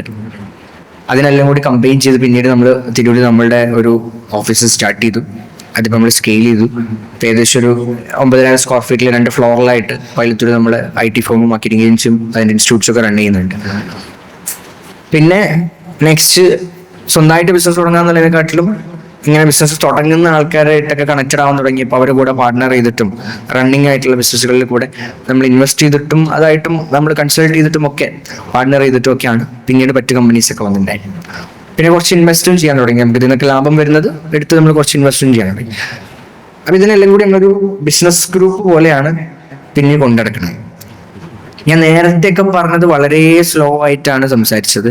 ആ ജേർണിയും സ്ലോ ആയിരുന്നു അല്ലേ, വർഷങ്ങൾ എടുത്തിട്ടായിരുന്നു. പക്ഷെ കഴിഞ്ഞ ഒരു 4 വർഷം കുറച്ച് സ്പീഡായിരുന്നു. കാരണം ആ പറഞ്ഞ ഒരു ബിസിനസ്സിൽ നിന്ന് നമ്മൾ ഏകദേശം 23 പ്രൊജക്ട്സ് ഹാൻഡിൽ ചെയ്യുന്ന പറയുമ്പോൾ അതിൽ പ്രൈവറ്റ് ലിമിറ്റഡും LLPയും സ്റ്റാർട്ടപ്പും ബിസിനസ്സും എല്ലാം ഉണ്ട്. അത്രയും സ്പീഡായിട്ടാണ് വന്നത്. അത് പക്ഷേ ഒറ്റയടികൾ ചെയ്യാണോ ചെയ്തത്? ആ 4 വർഷം നമ്മൾ ഉണ്ടാക്കിയതിന് കഴിഞ്ഞ എത്രയോ വർഷത്തെ എഫേർട്ടാണ്. അതിന്റെ റിസൾട്ടാണ് ഇവിടെ നമ്മൾ എന്ത് ചെയ്യുന്നത്, കോമ്പൗണ്ട് ചെയ്യുന്നത്. ഓക്കെ, ഇങ്ങനെയാണ് പിന്നീട് മറ്റ് ബിസിനസ്സുകളിലോട്ട് എക്സ്പാൻഡ് ചെയ്യുന്നത്, മറ്റ് സെക്ടറുകളിലോട്ട് എക്സ്പാൻഡ് ചെയ്യുന്നത്, മറ്റ് ഇൻഡസ്ട്രീസിലോട്ട് എക്സ്പാൻഡ് ചെയ്യുന്നതൊക്കെ. അപ്പോൾ ഇതേ സമയം തന്നെ നമ്മൾ ബിസിനസ് നോക്കി കാണുന്ന നമ്മളെ ഫാമിലി ഫ്രണ്ട് സർക്കിളിലൊക്കെ ഉള്ള ആളുകൾ നമ്മളെ കൂടെ ഷെയർ ഹോൾഡേഴ്സ് ആയിട്ട് ജോയിൻ ചെയ്യേണ്ടായി, നമ്മളെ ട്രസ്റ്റ് ചെയ്യേണ്ടായി. കഴിഞ്ഞ 6 years ആയിട്ട് നമുക്ക് നമ്മളെ ബ്രാൻഡ് നെയിം നമ്മൾ ആ റോയൽ ട്രേഡേഴ്സും റോയൽ അക്കാദമി ഒക്കെ ഉണ്ടല്ലോ, അതിനെ റോയൽ അസറ്റ്സ് എന്നുള്ളൊരു പാരന്റ് കമ്പനി ആക്കി. റോയൽ അസറ്റ്സ് ഗ്രൂപ്പായി, അത് പിന്നീട് royal assets group of companies ആയി. അതിൽ നമുക്ക് കഴിഞ്ഞ 6 വർഷമായിട്ട് 100-ൽ കൂടുതൽ ഷെയർ ഹോൾഡേഴ്സ് ഉണ്ട്. വെരി സക്സസ്ഫുള്ളി അൽഹംദുലില്ലാഹ് ഇന്ന് വരെ നമുക്ക് ഒരു പ്രോഫിറ്റോ ഒരു റവന്യൂ നഷ്ടം വന്നു അതുകൊണ്ട് ഈ മാസം ലാഭം തരാൻ പറ്റിയിട്ടില്ല എന്ന് പറയേണ്ടി വന്നിട്ടില്ല. കാരണം ഒരു ബിസിനസ് അല്ല, മൾട്ടിപ്പിൾ ബിസിനസ്സുകളായിട്ട് റൺ ചെയ്യുന്നതുകൊണ്ട് തന്നെ ഏതെങ്കിലും ഒരു ബിസിനസ്സിന് കുറവുണ്ടെങ്കിലും മറ്റ് ബിസിനസ്സുകൾക്ക് ഹാൻഡിൽ ചെയ്ത് പോകാൻ പറ്റുന്ന രീതിയിൽ നമുക്ക് ഇന്ന് ഇവിടെ എത്തി നിൽക്കാൻ പറ്റും. അപ്പോൾ ഇപ്പൊ നമ്മൾ ചെയ്തുകൊണ്ടിരിക്കുന്ന എന്താണെന്ന് ചോദിച്ചു കഴിഞ്ഞാൽ, കഴിഞ്ഞൊരു 1.5 വർഷമായിട്ട് എന്നെ ഫോളോ ചെയ്യുന്ന ആൾക്കാരുണ്ടെങ്കിൽ, അറിയുന്ന ആൾക്കാരുണ്ടെങ്കിൽ അവർക്ക് അറിയുന്നുണ്ടാവും, ഈ ഓണ്ടർപ്രണർഷിപ്പ് അല്ലെങ്കിൽ ബിസിനസ് സ്പേസിൽ ഒരുപാട് വേദികളിൽ ഞാൻ ഉണ്ടാവാറുണ്ട്. കോണ്ടന്റിലാണെങ്കിലും സോഷ്യൽ മീഡിയയിലാണെങ്കിലും ഒക്കെ. ആൻഡ് ഓൾസോ നമ്മളുടെ കമ്പനിയുടെ റീബ്രാൻഡിങ് നമ്മൾ ചെയ്തു. റോയൽ അസറ്റ്സ് ഗ്രൂപ്പ് ഓഫ് കമ്പനീസിൽ നിന്ന് royal assets and companies rack എന്നുള്ള പേരിലോട്ട്, RAC റാക്ക് എന്നുള്ള പേരിലോട്ട് നമ്മൾ റീബ്രാൻഡിങ് ചെയ്തു. അത് അനൗൺസ് ചെയ്തത് കാലിക്കറ്റ് ഒരു പ്രോഗ്രാം വെച്ചിട്ടാണ്. നമ്മളെ എൻറ്റയർ എംപ്ലോയീസിന്റെ ഫാമിലി, നമ്മളെ എല്ലാ കമ്പനീസിലെയും സ്റ്റാഫുകളുടെ ഫാമിലി, നമ്മളുടെ ഫാമിലി, അതുപോലെ തന്നെ നമ്മളുടെ ഷെയർ ഹോൾഡേഴ്സിന്റെ ഫാമിലി എല്ലാവരും ഒരു 1000-700 പേരുണ്ടായിരുന്നു. എല്ലാവരും കൂടി ഗ്യാദർ ചെയ്തിട്ടാണ് നമ്മൾ അത് അനൗൺസ് ചെയ്തത്. അതിന്റെ കൂട്ടത്തിൽ നമ്മൾ അടുത്തൊരു ബിഗ്ഗസ്റ്റ് വിഷനും കൂടി, അടുത്തൊരു പ്രൊജക്റ്റും കൂടി നമ്മൾ അനൗൺസ് ചെയ്തു. അന്ന് ഇതിന് ഏകദേശം ഒരു 70% പൂർത്തീകരിക്കുന്ന രീതിയിലേക്ക് എത്തിയിട്ടുണ്ട്. റാക്കിന്റെ ഒരു സ്റ്റാർട്ടപ്പ് ടവർ കാലിക്കറ്റ് പ്രൊജക്ട് നടക്കുന്നുണ്ട്. ഇപ്പൊ നിങ്ങൾ കാലിക്കറ്റ് ഒക്കെ പോകുന്ന സമയത്ത് ഹൈലൈറ്റ് കഴിഞ്ഞ ഉടനെ തന്നെ ലെഫ്റ്റ് സൈഡിൽ നിങ്ങൾക്ക് കാണാം ഒരു 10 floor ടവർ നിങ്ങൾക്ക് കാണാൻ പറ്റും. റാക്കിന്റെ ലോഗോ ഒക്കെ ഓൾറെഡി അതിൽ കയറിയിട്ടുണ്ട്. അതൊരു 10 floor നമ്മൾ അവിടെ ചെയ്യാൻ പോകുന്നത് ആക്ച്വലി ഇതുവരെ നമ്മൾ ബിസിനസ് ബിൽഡ് ചെയ്തു. ഇനി നമ്മൾ ചെയ്യാൻ പോകുന്നത് ബിസിനസ്സസ് ബിൽഡ് ചെയ്യാനുള്ള സിസ്റ്റമാണ് നമ്മളവിടെ ബിൽഡ് ചെയ്തുകൊണ്ടിരിക്കുന്നത്, കംപ്ലീറ്റ് ഇൻഫ്രാസ്ട്രക്ചറിന്റെ അകത്ത്. ബേസിക്കലി ഇത്രയും കമ്പനീസ് വന്നപ്പോൾ ആ കമ്പനീസിനെ ഹാൻഡിൽ ചെയ്യാൻ പറ്റാതായപ്പോഴാണ് ഞാൻ ചിന്തിച്ചു തുടങ്ങുന്നത് ഇതിനൊരു സിസ്റ്റം വേണമെന്നും അങ്ങനെ സിസ്റ്റം വെച്ചിട്ട് വേണം നമുക്കിത് റൺ ചെയ്യണമെന്നൊക്കെയാണ്. അങ്ങനെ തുടങ്ങിയതാണ് ആ പ്രൊജക്റ്റ്. ആ ഡിസ്കഷൻസ് ഇന്ന് എത്തി നിൽക്കുന്നത് ഒരു 300 crores വാല്യൂഷനിലുള്ള ഫ്യൂച്ചറിസ്റ്റിക് ആയിട്ടുള്ള ഒരു പ്രൊജക്റ്റ് ആയിട്ടാണ്. അതിന് നമുക്ക് എക്സ്പാൻഷൻ പ്ലാൻസ് ഉണ്ട്. സോ ഇന്ന് 2026 ഞാൻ ഇപ്പം സംസാരിക്കുന്നത് കഴിഞ്ഞ ജേണി ഞാൻ പറഞ്ഞു. അവിടെ നിന്ന് ഇങ്ങോട്ട് ഇപ്പം എത്തി നിൽക്കുന്നത് ഏകദേശം 400ഓളം എംപ്ലോയീസ് നമ്മുടെ കമ്പനിയിലുണ്ട്, മൾട്ടിപ്പിൾ കമ്പനീസിലായിട്ട്. അത്രയും ഫാമിലീസ് നമുക്ക് സ്പ്രെഡ് ഔട്ട് ചെയ്യാൻ പറ്റുന്നുണ്ട്, ഫീഡ് ചെയ്യാൻ പറ്റുന്നുണ്ട്. അതാണ് ഞാൻ ആദ്യം പറഞ്ഞത്, നമുക്ക് 10 പേർക്ക് തൊഴിൽ കൊടുക്കാൻ പറ്റുക എന്ന് പറയുന്നത് വലിയൊരു കമ്മിറ്റ്മെന്റ് ആണ്. അത് നമുക്ക് ഒരുപാട് നമ്മളെ ഹെൽപ്പ് ചെയ്യുന്നതാണ്. പിന്നെ നമുക്ക് ഫൈനാൻഷ്യലി കുഴപ്പമില്ലാതെ വരുമാനം ഉണ്ടാക്കാൻ പറ്റുന്നതുകൊണ്ട് തന്നെ, ഭയങ്കരമായ വരുമാനം ഒന്നുമില്ലെങ്കിലും വരുമാനം ഉണ്ടാക്കാൻ പറ്റുന്നതുകൊണ്ട് തന്നെ നമുക്ക് നമ്മളെ ഫാമിലിനെയും അതുപോലെ നമ്മളുമായിട്ട് കണക്റ്റഡ് ആയിട്ടുള്ള കുറെ ആളുകളെ നമുക്ക് ഹെൽപ്പ് ചെയ്യാൻ പറ്റിയിട്ടുണ്ട്. ഈവൻ നമ്മൾ പലപ്പോഴും നമുക്ക് സോഷ്യലി നമുക്ക് കുറെ കാര്യങ്ങൾ ഹെൽപ്പ് ചെയ്യാൻ പറ്റുന്ന കോൺട്രിബ്യൂഷൻസ്, നമ്മളെ കയ്യിൽ പൈസ ഉണ്ടായിരുന്ന നമുക്ക് ചെയ്യായിരുന്നു എന്നൊക്കെ വിചാരിച്ചിരുന്ന കുറെ കാര്യങ്ങൾ നമുക്ക് പിന്നീട് ചെയ്തു കൊടുക്കാൻ പറ്റിയിട്ടുണ്ട്. അങ്ങനെ ഒരുപാട് ഗ്രേറ്റ്ഫുൾ ആണ് ഈ ഒരു ടോട്ടൽ ജേണിയിൽ. ഇനിയിപ്പോൾ ഇത്രയും പറഞ്ഞ സ്ഥിതിക്ക് നമ്മൾ അടുത്ത പ്ലാൻ ചെയ്യുന്ന പ്ലാനും കൂടി പറയാം. ഈ റാക്കിന് നമ്മുടെ അടുത്തൊരു എക്സ്പാൻഷൻ പ്ലാൻസ് ഉള്ളത് മെയിൻലി നമുക്ക് ഒരുപാട് കമ്പനീസ് ഇപ്പോൾ നമ്മളെ അടുത്ത് അപ്രോച്ച് ചെയ്യുന്നുണ്ട്, സ്റ്റാർട്ടപ്സും ബിസിനസ്സും ഒക്കെ വരുന്നുണ്ട്. നമ്മുടെ മെയിൻ ആക്ടിവിറ്റീസ് എന്ന് പറയുമ്പോൾ നമ്മളൊരു one of the leading business group എന്നുള്ള രീതിയിലാണ് പ്ലേ ചെയ്യുന്നത്. ബിൽഡ്, ഓപ്പറേറ്റ്, സ്കെയിൽ എന്നുള്ള 3 സെഗ്മെന്റ്സ് ആണ് നമുക്ക് വരുന്നത്. ബിൽഡ് എന്ന് പറയുന്നത് ഏർലി സ്റ്റേജസിലുള്ള ഒരു ഐഡിയ സ്റ്റേജിലും MVP സ്റ്റേജിലും തുടക്കക്കാരൊക്കെ ആയിട്ടുള്ള ചെറിയ സ്റ്റാർട്ടപ്പുകളൊക്കെ ഉണ്ടാവും. ഇത്തരം സ്റ്റാർട്ടപ്പുകൾ നമ്മളെടുത്ത് വന്നു കഴിഞ്ഞാൽ നമ്മളൊരു ആപ്ലിക്കേഷൻ പോർട്ടലും കാര്യങ്ങളൊക്കെ ഉണ്ട്. അതിൻ്റെ അകത്ത് ആപ്ലിക്കേഷൻ തന്നു കഴിഞ്ഞാൽ അവരുടെ ഇൻവെസ്റ്റ്മെന്റ് തൊട്ട് അവർക്ക് ഇൻഫ്രാസ്ട്രക്ചർ, ഗൈഡൻസും മെന്റർഷിപ്പും, നമ്മളുടെ തന്നെ മാർക്കറ്റിംഗ് ഏജൻസി ഉണ്ട്, IT ഫോം ഉണ്ട്, ലീഗൽ ഫോം ഉണ്ട്, ഓപ്പറേഷൻസ്, HR, സെയിൽസ് കൺസൾട്ട് ചെയ്യുന്ന കമ്പനി ഉണ്ട്. അതുപോലെ തന്നെ ഇവ നിങ്ങൾക്ക് വേണ്ട ടെക്നോളജി സപ്പോർട്ട് തരാനാണെങ്കിലും മാർക്കറ്റിംഗ് സപ്പോർട്ട് തരാനാണെങ്കിലും എല്ലാ ഫെസിലിറ്റീസും നമുക്ക് തന്നെ ഉണ്ട്. അതും മാത്രമല്ല നിങ്ങൾക്ക് ഒരുപാട് കമ്പനീസ് നമ്മൾ കൊളാബറേറ്റ് ചെയ്തിട്ടുണ്ട്, അവരുടെ അടുത്ത് നിങ്ങൾക്ക് ആ സർവീസസ് എടുക്കാൻ പറ്റും. നമ്മുടെ അടുത്ത് തന്നെ എടുക്കണം നിർബന്ധമല്ല. സ്റ്റിൽ അതൊക്കെ ചെയ്യാനുള്ള ഒരു സീഡ് ക്യാപിറ്റൽ, ഒരു അപ് ടു 20 lakhs വരെയൊക്കെയുള്ള ഇൻവെസ്റ്റ്മെന്റ് നമുക്ക് ചെയ്യാൻ പറ്റും. ആ രീതിയിലുള്ള ഒരു സെഗ്മെന്റ് ആണ് ബിൽഡ് എന്നുള്ളത്. നെക്സ്റ്റ് ഒരു ഓപ്പറേറ്റ് എന്നുള്ളത് ഓൾറെഡി ചെറിയ രീതിയിലൊക്കെ കച്ചവടം തുടങ്ങി ചെറിയ രീതിയിൽ വരുമാനം ജനറേറ്റ് ചെയ്തുകൊണ്ടിരിക്കുന്ന ആൾക്കാരുണ്ടാവും. അടുത്തൊരു സ്റ്റേജിനെ കുറിച്ച് വലിയ ക്ലാരിറ്റി ഉണ്ടാവില്ല. സിസ്റ്റമാറ്റിക് ആക്കാനും ടീമിനെ ഡെവലപ്പ് ചെയ്യാനും സ്കെയിൽ ചെയ്യാനൊക്കെ ഉദ്ദേശിക്കുന്ന ആൾക്കാരുണ്ടാവും. അത്തരം ആളുകൾക്ക് വേണ്ടിയിട്ടുള്ള അവരെ കൂടെ നമ്മൾ പാർട്ട്ണർ ചെയ്തിട്ട് ഇൻവെസ്റ്റ് ചെയ്തിട്ടുണ്ടാവും, ഇൻവെസ്റ്റ് ചെയ്യാതെയും വരാറുണ്ട്. പലപ്പോഴും അവർക്ക് ഫൈനാൻഷ്യൽസിന്റെ ആവശ്യം ഉണ്ടാവില്ല. അവർ ഓൾറെഡി റണ്ണിങ് കമ്പനി ആയതുകൊണ്ട് തന്നെ. പക്ഷെ അവർക്ക് മാർക്കറ്റിംഗ് സപ്പോർട്ട് ആയിരിക്കും, ടെക് സപ്പോർട്ട് ആയിരിക്കും, ലീഗൽ സപ്പോർട്ട് ആയിരിക്കും, അങ്ങനെ വരുന്ന സെഗ്മെന്റ്സ് ഉണ്ട്. സ്കെയിൽ ആക്ച്വലി കുറച്ചും കൂടി ഡിഫറെന്റ് എക്സാമ്പിൾ ആണ്. മൂന്നാമത്തെ കാറ്റഗറി നമുക്ക് എസ്റ്റാബ്ലിഷ്ഡ് ആയിട്ടുള്ള 10, 20, 30 വർഷമായിട്ടുള്ള ബിസിനസ്സുകൾ ഉണ്ടാവും. ഏറ്റവും റീസെന്റ് ആയിട്ടൊരു എക്സാമ്പിൾ പറഞ്ഞാൽ നിങ്ങൾക്ക് മനസ്സിലാവും. ഒരു ഫാമിലി ബിസിനസ് ആയിട്ട് റൺ ചെയ്ത് വരുന്ന മാസം ഏകദേശം ഒരു 6-7 കോടി രൂപ വരുമാനമുള്ള ഒരു കമ്പനി, വടകരയുള്ള ഒരു കമ്പനിയാണ്. അപ്പോൾ അവർക്ക് 30 വർഷമായിട്ടുള്ള കമ്പനിയാണ്. ആളുടെ മക്കളെ ഏൽപ്പിച്ചു. പക്ഷെ മക്കൾ കഴിഞ്ഞ ഒരു വർഷമായിട്ട് നടത്തിയിട്ട് അവർക്ക് മൊത്തത്തിൽ പ്രശ്നമായിട്ടിരിക്കാം. അപ്പൊ പ്രശ്നം എന്താണെന്ന് നോക്കുന്ന സമയത്ത് ആ കഴിഞ്ഞ 30 വർഷം ആ വ്യക്തി ആ ബിസിനസ് റൺ ചെയ്തത് ആളുടെ ഒരൊറ്റ മൈൻഡിലാണ്. ആൾക്ക് കടന്നുറങ്ങുമ്പോൾ അറിയാൻ പറ്റും അവിടെ എന്താ നടക്കണം. അത് ആളുടെ എക്സ്പീരിയൻസ് ആണ്, അല്ലേ? ആൾക്ക് വെൻഡേഴ്സ് അവിടെ നടക്കുന്നു, സപ്ലൈസ് അവിടെ നിന്ന് പ്രൊഡക്ട്സ് അവിടെ വരുന്നു, പ്രൊഡക്ട്സ് അങ്ങോട്ട് പോകുന്നു, എത്ര എംപ്ലോയീസ് അവിടെ വർക്ക് ചെയ്യുന്നുണ്ട്, ആരൊക്കെ എന്തൊക്കെ പണിയെടുക്കുന്നുണ്ട്, ഓരോരുത്തരുടെ പേരറിയാം, ഓരോരുത്തർ വീട്ടിൽ നടക്കുന്ന കാര്യങ്ങൾ വരെ അവർക്കറിയാം. അതാണ് അവരുടെ സെറ്റ് ഓഫ് എക്സ്പീരിയൻസ്. ഇതെല്ലാം കൂടി ഒറ്റയടിക്ക് മക്കളെടുത്ത് ഏൽപ്പിച്ച് കഴിഞ്ഞാൽ മക്കൾക്ക് എന്തെങ്കിലും ചെയ്യാൻ പറ്റും? ഒരു ബ്ലാങ്ക് വൈറ്റ് ബോർഡിന് മുന്നിൽ അവിടെ നിൽക്കുകയാണ്. അവിടെ ഒരു സിസ്റ്റവും ഇല്ല, ഒരു പ്രോസസ്സും ഇല്ല. നടക്കണം അങ്ങനെ നടക്കുന്നുണ്ടാവും. പക്ഷെ അവിടെ ഒരു മാറ്റം കൊണ്ടുവന്നാലോ, ഇതിൽ നിന്ന് ഒരാൾ പോയാലോ സ്റ്റെക്കായി. ഇതായിരുന്നു ഒരു സിറ്റുവേഷൻ. ഇങ്ങനെ സിറ്റുവേഷനായിട്ടാണ് നമ്മളെടുത്ത് വന്നത്. അപ്പൊ ഇതിൽ ആദ്യം നമ്മൾ ചെയ്തതെന്ന് വെച്ചാൽ അവിടെ നേരെ ഓരോ കൺസൾട്ടന്റ് നേരത്തെ ചെയ്തതെന്ന് വെച്ച് കഴിഞ്ഞാൽ നേരെ കൊണ്ടുപോയിട്ട് ഇപ്പോഴത്തെ ഏറ്റവും അഡ്വാൻസ്ഡ് ആയിട്ടുള്ള ടെക്നോളജി സിസ്റ്റം അങ്ങോട്ട് ഇംപ്ലിമെന്റ് ചെയ്തു. മൊത്തത്തിൽ പ്രശ്നമായി. അവിടെ ആദ്യം വരൽ എന്തായിരിക്കും, എൻ്റെ വാപ്പുള്ള സമയത്ത് ഞാൻ ഇവിടെ ഉള്ളതാണ്, അന്ന് എന്നോട് ഒരു ഇത് ചെയ്യാൻ പറ്റില്ല. 20-30 വർഷമായിട്ട് അവിടെ വർക്ക് ചെയ്യുന്ന ആൾക്കാരുടെ അടുത്ത് പോയിട്ട് നമ്മൾ നിങ്ങൾ ഇങ്ങനെ പണിയെടുക്കണം, അങ്ങനെയല്ല ചെയ്യേണ്ടത് പറഞ്ഞാൽ കേൾക്കോ? ഇല്ല. ഇങ്ങനത്തെ പ്രശ്നങ്ങളായിട്ട് ഇഷ്യൂസ് ആയിട്ട് നിൽക്കുന്ന കമ്പനി നമ്മളെടുത്ത് വന്നു. അപ്പൊ നമ്മൾ ആദ്യം ചെയ്യുന്ന പ്രോസസ്സ് എന്താണെന്ന് വെച്ച് കഴിഞ്ഞാൽ എൻ്റയർ പ്രോസസ്സിനെ മാപ്പ് ചെയ്യാന്ന് പറയുന്നത്. അതായത് അവിടെ ഇപ്പൊ നടന്നുകൊണ്ടിരിക്കുന്നത് എന്താണ്, ഓരോ ആൾക്കാരും അവിടെ എന്തെല്ലാം പണിയാണ് ചെയ്യുന്നത് നമ്മൾ കംപ്ലീറ്റ് മാപ്പ് ചെയ്തു, അതിനെ ഡോക്യുമെന്റ് ചെയ്തു. പിന്നെ അതിൽ നമ്മൾ പോയിന്റ് ബൈ പോയിന്റ് എവിടെയൊക്കെയാണ് നമുക്ക് കൂടുതൽ കോസ്റ്റ് വരുന്നത്, എവിടെയൊക്കെയാണ് നമുക്ക് ലീക്കേജ് ഉള്ളത്, എവിടെയൊക്കെയാണ് ഗ്യാപ്പ് ഉള്ളത്, ഫൈൻഡ് ചെയ്തു. അവിടെ ഇമ്പ്രൂവ് ചെയ്യാനുള്ള ടെക്നിക്സ് ഡെവലപ്പ് ചെയ്തിട്ട് അവരുമായിട്ട് അലൈൻഡ് ആയിട്ട് അവരോട് കൂടി ഡിസ്കസ് ചെയ്തിട്ട് അവരുടെ അഭിപ്രായം കൂടി എടുത്തിട്ടാണ് നമ്മൾ എന്ത് ചെയ്തത്, അതിനെ സിസ്റ്റം ഇംപ്ലിമെന്റ് ചെയ്തത്. എന്നിട്ട് ഇനി മെല്ലെ എന്ത് ചെയ്യണം, അതിന് ഇമ്പ്രൂവ് ചെയ്ത് കൊണ്ടുപോകണം. സോ ഇതൊരു കൺസൾട്ടിങ് ക്ലൈന്റ് ആയിട്ട് നമുക്ക് വന്നിട്ടില്ല. അപ്പൊ അതിനകത്ത് നമുക്ക് ഓണർഷിപ്പ് ഒന്നും ഉണ്ടാവില്ല. നേരത്തെ പറഞ്ഞ 2 സെഗ്മെന്റിൽ നമ്മൾ അവരുടെ കൂടെ പാർട്ണറും കൂടിയാണ്. സോ അതിൽ നമുക്ക് ഓണർഷിപ്പും കൂടി ഉണ്ടാവും. ഇപ്പൊ ഈ മൂന്നാമത്തെ കാറ്റഗറിയിൽ വരുമ്പോൾ അവിടെ അവരെ സംബന്ധിച്ചിടത്തോളം നമുക്ക് മന്ത്ലി എമൗണ്ടും കാര്യങ്ങളൊക്കെ വരും, അവരുടെ റവന്യൂ ഷെയറും കാര്യങ്ങളൊക്കെ ഉണ്ടാവും. ഇങ്ങനെയാണ് ഈ 3 രീതിയിലാണ് നമ്മൾ വെഞ്ചേഴ്സ് ബിൽഡ് ചെയ്യുന്നതും ഓപ്പറേറ്റ് ചെയ്യുന്നതും സ്കെയിൽ ചെയ്യുന്നതും അക്രോസ് വേരിയസ് ഇൻഡസ്ട്രീസ്, മൾട്ടിപ്പിൾ ഇൻഡസ്ട്രീസിലായിട്ടാണ്. സോ ഈ റാക്ക് ടവർ ഈ പ്രൊജക്ട് ഈ വർഷത്തോടുകൂടി കംപ്ലീറ്റ് ചെയ്യുക, അതിനെ ഫുള്ളി ഫ്ലറിഷ് ചെയ്യുക എന്നുള്ളതാണ് അടുത്ത എൻ്റെ ഒരു മൈൽ സ്റ്റോൺ ആയിട്ട് ഞാൻ കാണുന്നത്. അതിൽ നിർത്താൻ ഉദ്ദേശമില്ല, അടുത്ത സെക്ടർ എക്സ്പാൻഷൻസ് പ്ലാനും ചെയ്യുന്നുണ്ട്. റാക്കിൻ്റെ തന്നെ ലൈഫ് സ്റ്റൈൽ, അതുപോലെ തന്നെ റിയൽ എസ്റ്റേറ്റ്, ബിൽഡേഴ്സ്, അങ്ങനെ പല സെഗ്മെന്റ്സിലോട്ട് നമ്മൾ എക്സ്പാൻഡ് ചെയ്യുന്നുണ്ട്. ആൻഡ് ഇൻഷാല്ലാ 2030 ഒക്കെ ആകുമ്പോഴത്തേക്കും നമുക്കൊരു വലിയൊരു പ്രൊജക്ട് പ്ലാനിലുണ്ട്. ടൗൺഷിപ്പ് പ്രൊജക്ട് കാലിക്കറ്റ് പ്ലാൻ ചെയ്യുന്നുണ്ട്. അതിൻ്റെ ഓൾറെഡി അതിൻ്റെ പ്രോസസ്സൊക്കെ നമ്മൾ വർക്കൗട്ട് ചെയ്തുകൊണ്ടിരിക്കുന്നുണ്ട്. ലാൻഡും കാര്യങ്ങളൊക്കെ നമ്മൾ നോക്കിക്കൊണ്ടിരിക്കുന്നുണ്ട്. 2033 ആകുമ്പോഴത്തേക്കും അടുത്തൊരു 5 സംസ്ഥാനങ്ങളിലും കൂടെ റാക്കപ്പുള്ള നിലയിൽ ഉണ്ടായിരിക്കണം എന്ന് ആഗ്രഹിക്കുന്നുണ്ട്. ആ ഒരു ലെവലിലോട്ട് 5 സംസ്ഥാനങ്ങളിലോട്ട് സ്കെയിൽ ചെയ്യണം എന്ന് ആഗ്രഹിക്കുന്നുണ്ട്.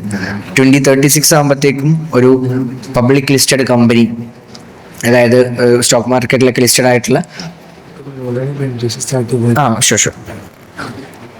കമ്പനി ആവുക എന്നുള്ളതാണ് നമ്മളുടെ ഒരു വിഷൻ, നമ്മളുടെ ഒരു ഗോളായിട്ട് നമ്മൾ സെറ്റ് ചെയ്തിട്ടുള്ളത്. അതായത് 2036 ആകുമ്പോൾ ലിസ്റ്റഡ് കമ്പനി എന്ന് പറയുമ്പോൾ ഗസ് ചെയ്യാം എത്ര ഒരു വാല്യൂഷൻ ആണ് നമ്മൾ ടാർഗറ്റ് ചെയ്യുന്നത്, ഒരു മാർക്കറ്റ് ക്യാപ്പാണ് നമ്മൾ ടാർഗറ്റ് ചെയ്യുന്നത്. പക്ഷെ ഇതിവിടെ ഞാൻ പറഞ്ഞു വെച്ച് പോകാൻ കാരണം എന്തെങ്കിലുമൊക്കെ നമ്മൾ പിന്നെയും കാണുമല്ലോ. അപ്പൊ നമുക്ക് അന്നത്തെ സ്റ്റേജ് നോക്കാമല്ലോ. നമ്മളിവിടെ പറഞ്ഞിരുന്നു, അത് നമുക്ക് എത്താൻ പറ്റി അൽഹംദുലില്ലാ എന്ന് പറയാൻ പറ്റട്ടെ. ആൻഡ് സോ ഇതാണ് മൊത്തത്തിൽ എൻ്റെ ജേണി. ഞാനിത് ഇത്രയും ഡീറ്റെയിൽ ആയിട്ട് പറഞ്ഞത് നിങ്ങൾക്ക് ഇപ്പോൾ ഏകദേശം ഞാൻ എന്താ ചെയ്യുന്നത് മനസ്സിലായിട്ടുണ്ടാവും, എന്തൊക്കെ ചെയ്തെന്ന് മനസ്സിലായിട്ടുണ്ടാവും, ഇനി എന്താ ചെയ്യാൻ പോകണമെന്ന് കൂടി പറഞ്ഞു വെച്ചിട്ടുണ്ട്. ഈ പറഞ്ഞ കഥ മൊത്തം എവിടെ അവൈലബിൾ ആണ്? പബ്ലിക് ഡൊമൈൻസിൽ അവൈലബിൾ ആണ്. കാരണം എന്താ, ഞാൻ അന്ന് കോണ്ടന്റ് ക്രിയേഷൻ തുടങ്ങിയുണ്ട്. അന്ന് മുതൽ ഇന്ന് വരെ ചെയ്ത ഓരോ കാര്യങ്ങളും എന്ത് ചെയ്തിട്ടുണ്ട്, ഡേ ബൈ ഡേ അപ്ഡേറ്റഡ് ആയിട്ട് പോകുന്നിട്ടുണ്ട്. അതുകൊണ്ട് നിങ്ങൾക്ക് എൻ്റെ ഗ്രോത്ത് കറക്റ്റായി കാണാൻ പറ്റും.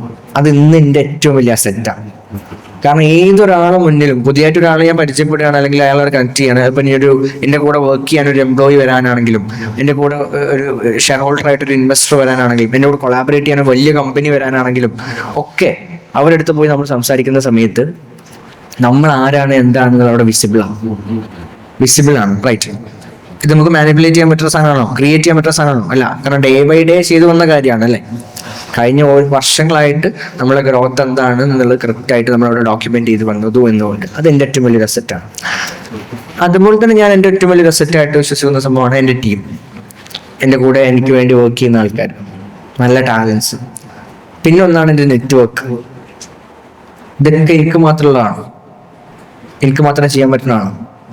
അല്ല, ഇവിടെ ഇരിക്കുന്ന ഓരോരുത്തർക്കും ചെയ്യാൻ പറ്റുന്ന കാര്യങ്ങളാണ്. നെറ്റ്വർക്ക് എന്ന് പറയുമ്പോൾ നമ്മൾ ഇന്ന് വന്നപ്പോഴാണെങ്കിൽ നമ്മൾ സംസാരിച്ചിട്ടുണ്ടായി, നെറ്റ്വർക്കിന്റെ ഒരു എക്സാമ്പിളൊക്കെ നമ്മൾ പറഞ്ഞിട്ടുണ്ടായി. നമുക്ക് ഒരുപാട് ആളുകൾ ഇന്ന് കണക്ട് ചെയ്യാനുള്ള ഓപ്ഷൻസ് നമുക്കുണ്ട്.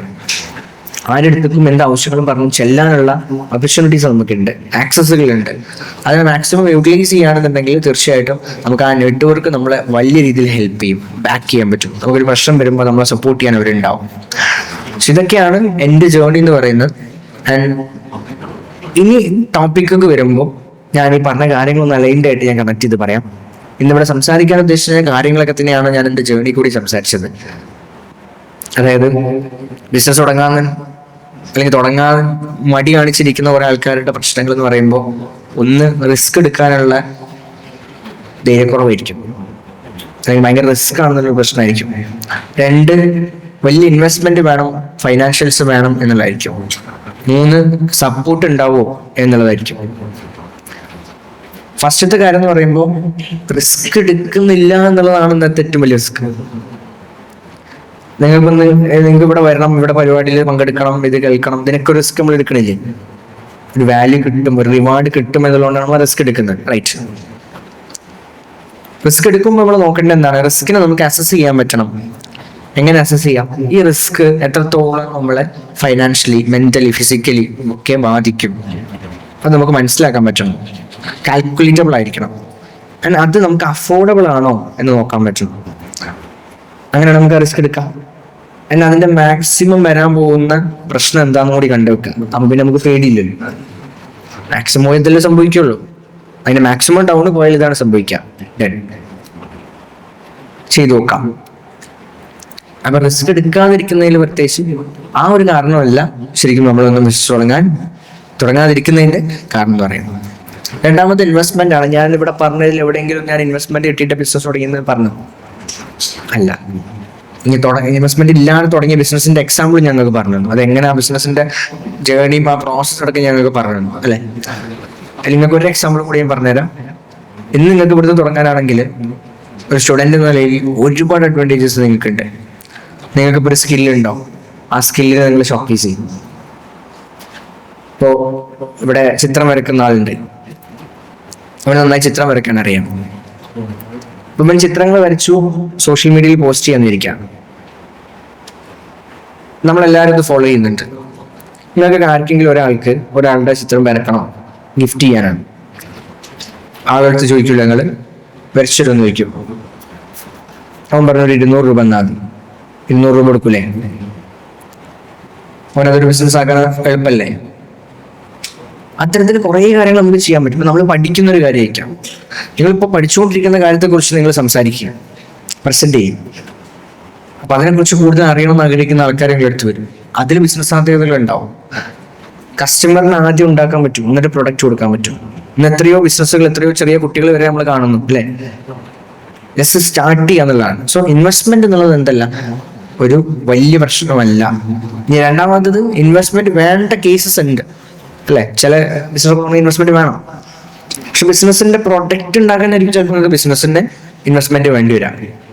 കസ്റ്റമറിനെ കണ്ടെത്താനോ, കസ്റ്റമറിനെ കുറിച്ച് അനലൈസ് ചെയ്യാനോ, ഐഡിയ വാലിഡേറ്റ് ചെയ്യാനോ ഒന്നും നിങ്ങൾക്ക് എന്ത് ഇൻവെസ്റ്റ്മെന്റ് വേണ്ടി വരില്ല. ഫോർ എക്സാമ്പിൾ പറയുമ്പോൾ നിങ്ങൾ ഒരു പ്രൊഡക്റ്റ്, ഒരു ബിസിനസ് ഐഡിയ നിങ്ങൾ ചൂസ് ചെയ്യണം. ബിസിനസ് ഐഡിയ എന്ന് പറയുമ്പോൾ എന്താണ്?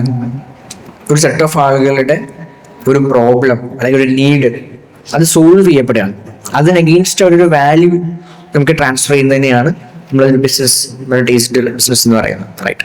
സോ അവിടെ നമുക്ക് ഒരു സെറ്റ് ഓഫ് ആൾക്കാരുടെ പ്രോബ്ലം ഫൈൻഡ് ചെയ്യാൻ പറ്റിയാണ്. പ്രോബ്ലം എങ്ങനെ ഫൈൻഡ് ചെയ്യാം? നിങ്ങൾ വേറെ ആൾക്കാരുടെ പ്രോബ്ലം കണ്ടെത്താൻ പോകണ്ട, നമ്മൾ തന്നെ പ്രോബ്ലം ഉണ്ടാവും. നമ്മളൊരു ദിവസം തന്നെ എന്തെല്ലാം പ്രോബ്ലംസ് ഉണ്ട്, നമ്മളെ ഡെയിലി ആക്ടിവിറ്റീസിൽ തന്നെ എന്തെല്ലാം പ്രോബ്ലംസ് ഉണ്ട്.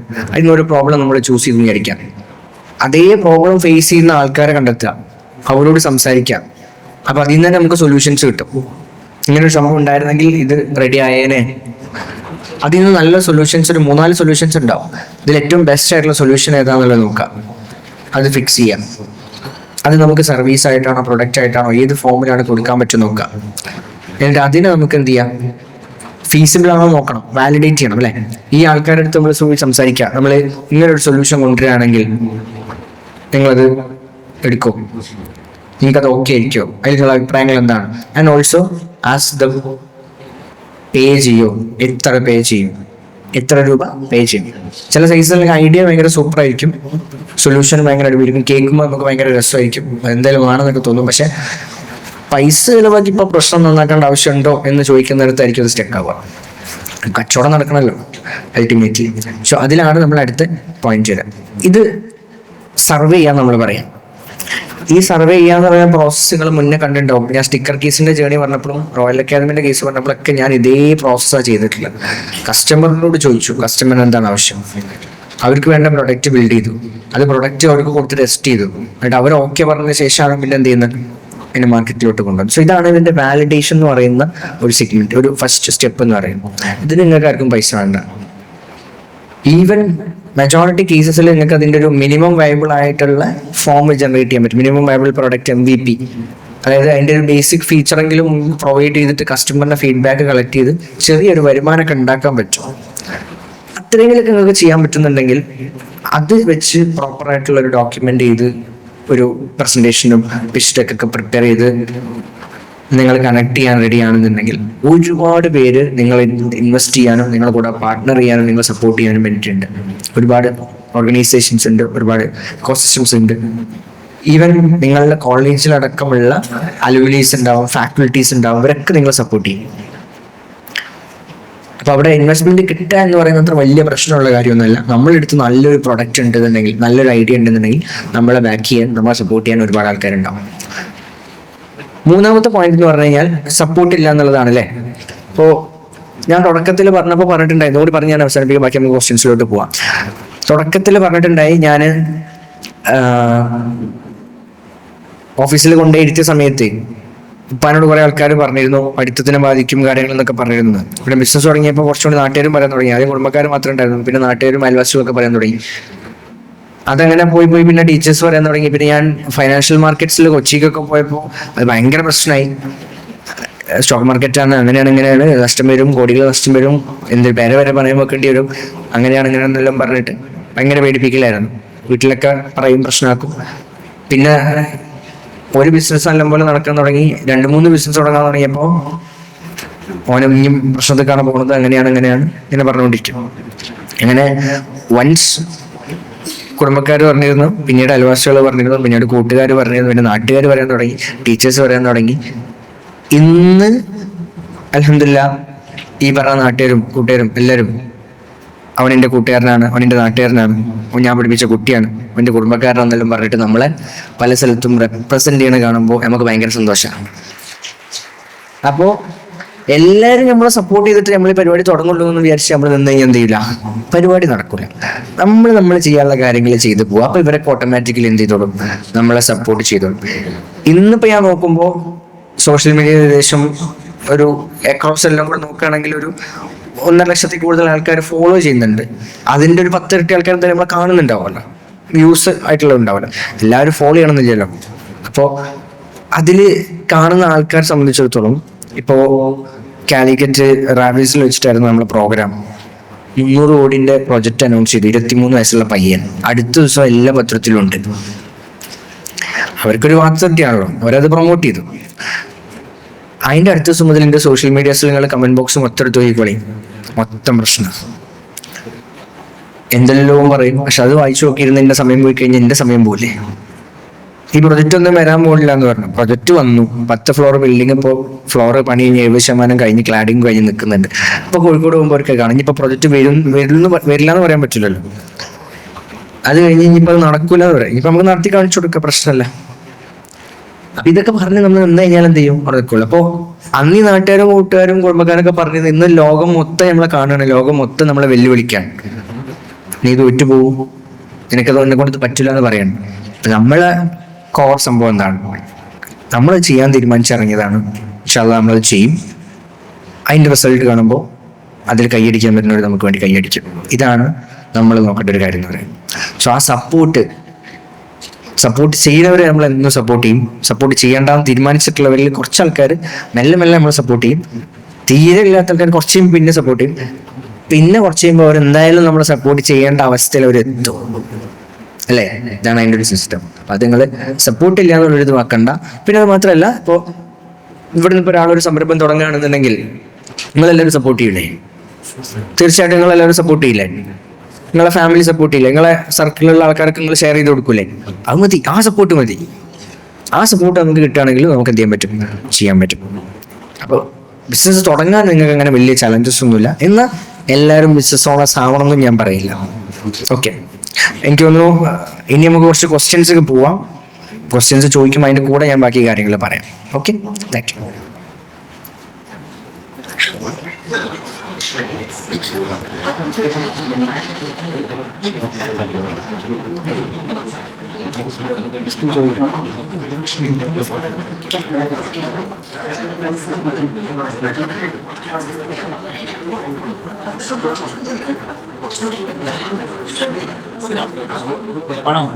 ഞാൻ ബിസിനസ് എക്സ്പെർട്ട്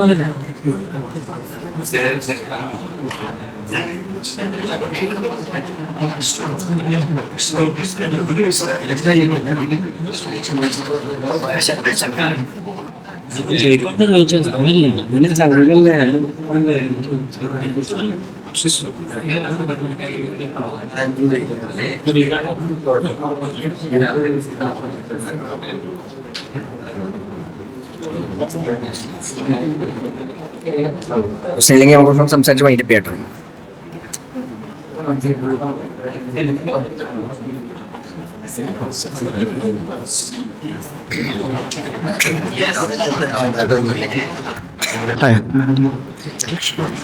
ഞാനൊരു കുറച്ചു കാലമായിട്ട് ഒരു സ്റ്റാർട്ടപ്പിന്റെ പുറകില്ല, അതായത് ഫിറ്റ്സോ എന്ന് പറഞ്ഞിട്ട്. അതായത് കേരളത്തില് കുറച്ചെന്നല്ല ഉദ്ദേശിക്കണത് മൊത്തം ഒരു ജിമ്മിന് ഒരു പ്ലാറ്റ്ഫോമിൽ കൊണ്ടുവന്നിട്ട് ഒരു അഗ്രിഗേറ്റർ മോഡൽ, അതായത് യൂസേഴ്സിന് നമ്മുടെ ഈ ആപ്പ് വഴി ജിമ്മുകൾ കാണാൻ സാധിക്കും. ഇത്ര പ്രൈസിൽ, അതായത് വേണമെങ്കിൽ ഒരു ഫുൾ ഡേ പാസ്സായിട്ടോ അല്ലെങ്കിൽ പെർ ഹവർ ഒക്കെ ആയിട്ട് ആക്സസ് കിട്ടണ പോലത്തിൽ. അപ്പോൾ ഓരോ ജിമ്മും അവരവർക്ക് കഴിയണ ഇത്ര രൂപയ്ക്കാന്ന് വെച്ച് കഴിഞ്ഞാൽ അങ്ങനെ ലിസ്റ്റ് ചെയ്യും. യൂസേഴ്സിന് എന്ത് ചെയ്യാം, വേണമെങ്കിൽ എക്സ്പ്ലോർ ചെയ്യുക, അല്ല യാത്രക്കാരെന്നുള്ളതൊക്കെ അങ്ങനെ പോവാം. അപ്പോൾ നിലവിലുള്ള പ്രശ്നം എന്ന് വെച്ച് കഴിഞ്ഞാൽ ഒന്നെങ്കിൽ ജിമ്മിൻ്റെ അടുത്തുനിന്ന് കമ്മീഷനോ അല്ലെങ്കിൽ സബ്സ്ക്രിപ്ഷനോ കാര്യങ്ങളോ ആയിട്ട് പോകേണ്ടി വരും. എല്ലാന്നുണ്ടെങ്കിൽ രണ്ടിനും ആൾക്കാരുണ്ട്. അതായത് ഞാനിത് കുറച്ച് വീഡിയോസും കാര്യങ്ങളൊക്കെ ചെയ്തപ്പോൾ കുറെ ജിമ്മാരെ കോൺടാക്ട് ചെയ്തിട്ടുണ്ട്. 2-3-4 രജിസ്ട്രേഷൻ കാര്യങ്ങളൊക്കെ വന്നിട്ടുണ്ട്. അതുപോലെ തന്നെ യൂസേഴ്സ് ആണെങ്കിൽ കുറെ ആൾക്കാർ ചോദിച്ചിട്ടുണ്ട്. അപ്പോൾ ഇവിടെ പ്രശ്നം ഇതാണ്, അതായത് യൂസർ സൈഡിൽ നിന്നും കമ്മീഷൻ വാങ്ങേണ്ടി വരും, ഒന്നെങ്കിൽ രണ്ടായിരത്തുനിന്ന് വാങ്ങേണ്ടി വരും.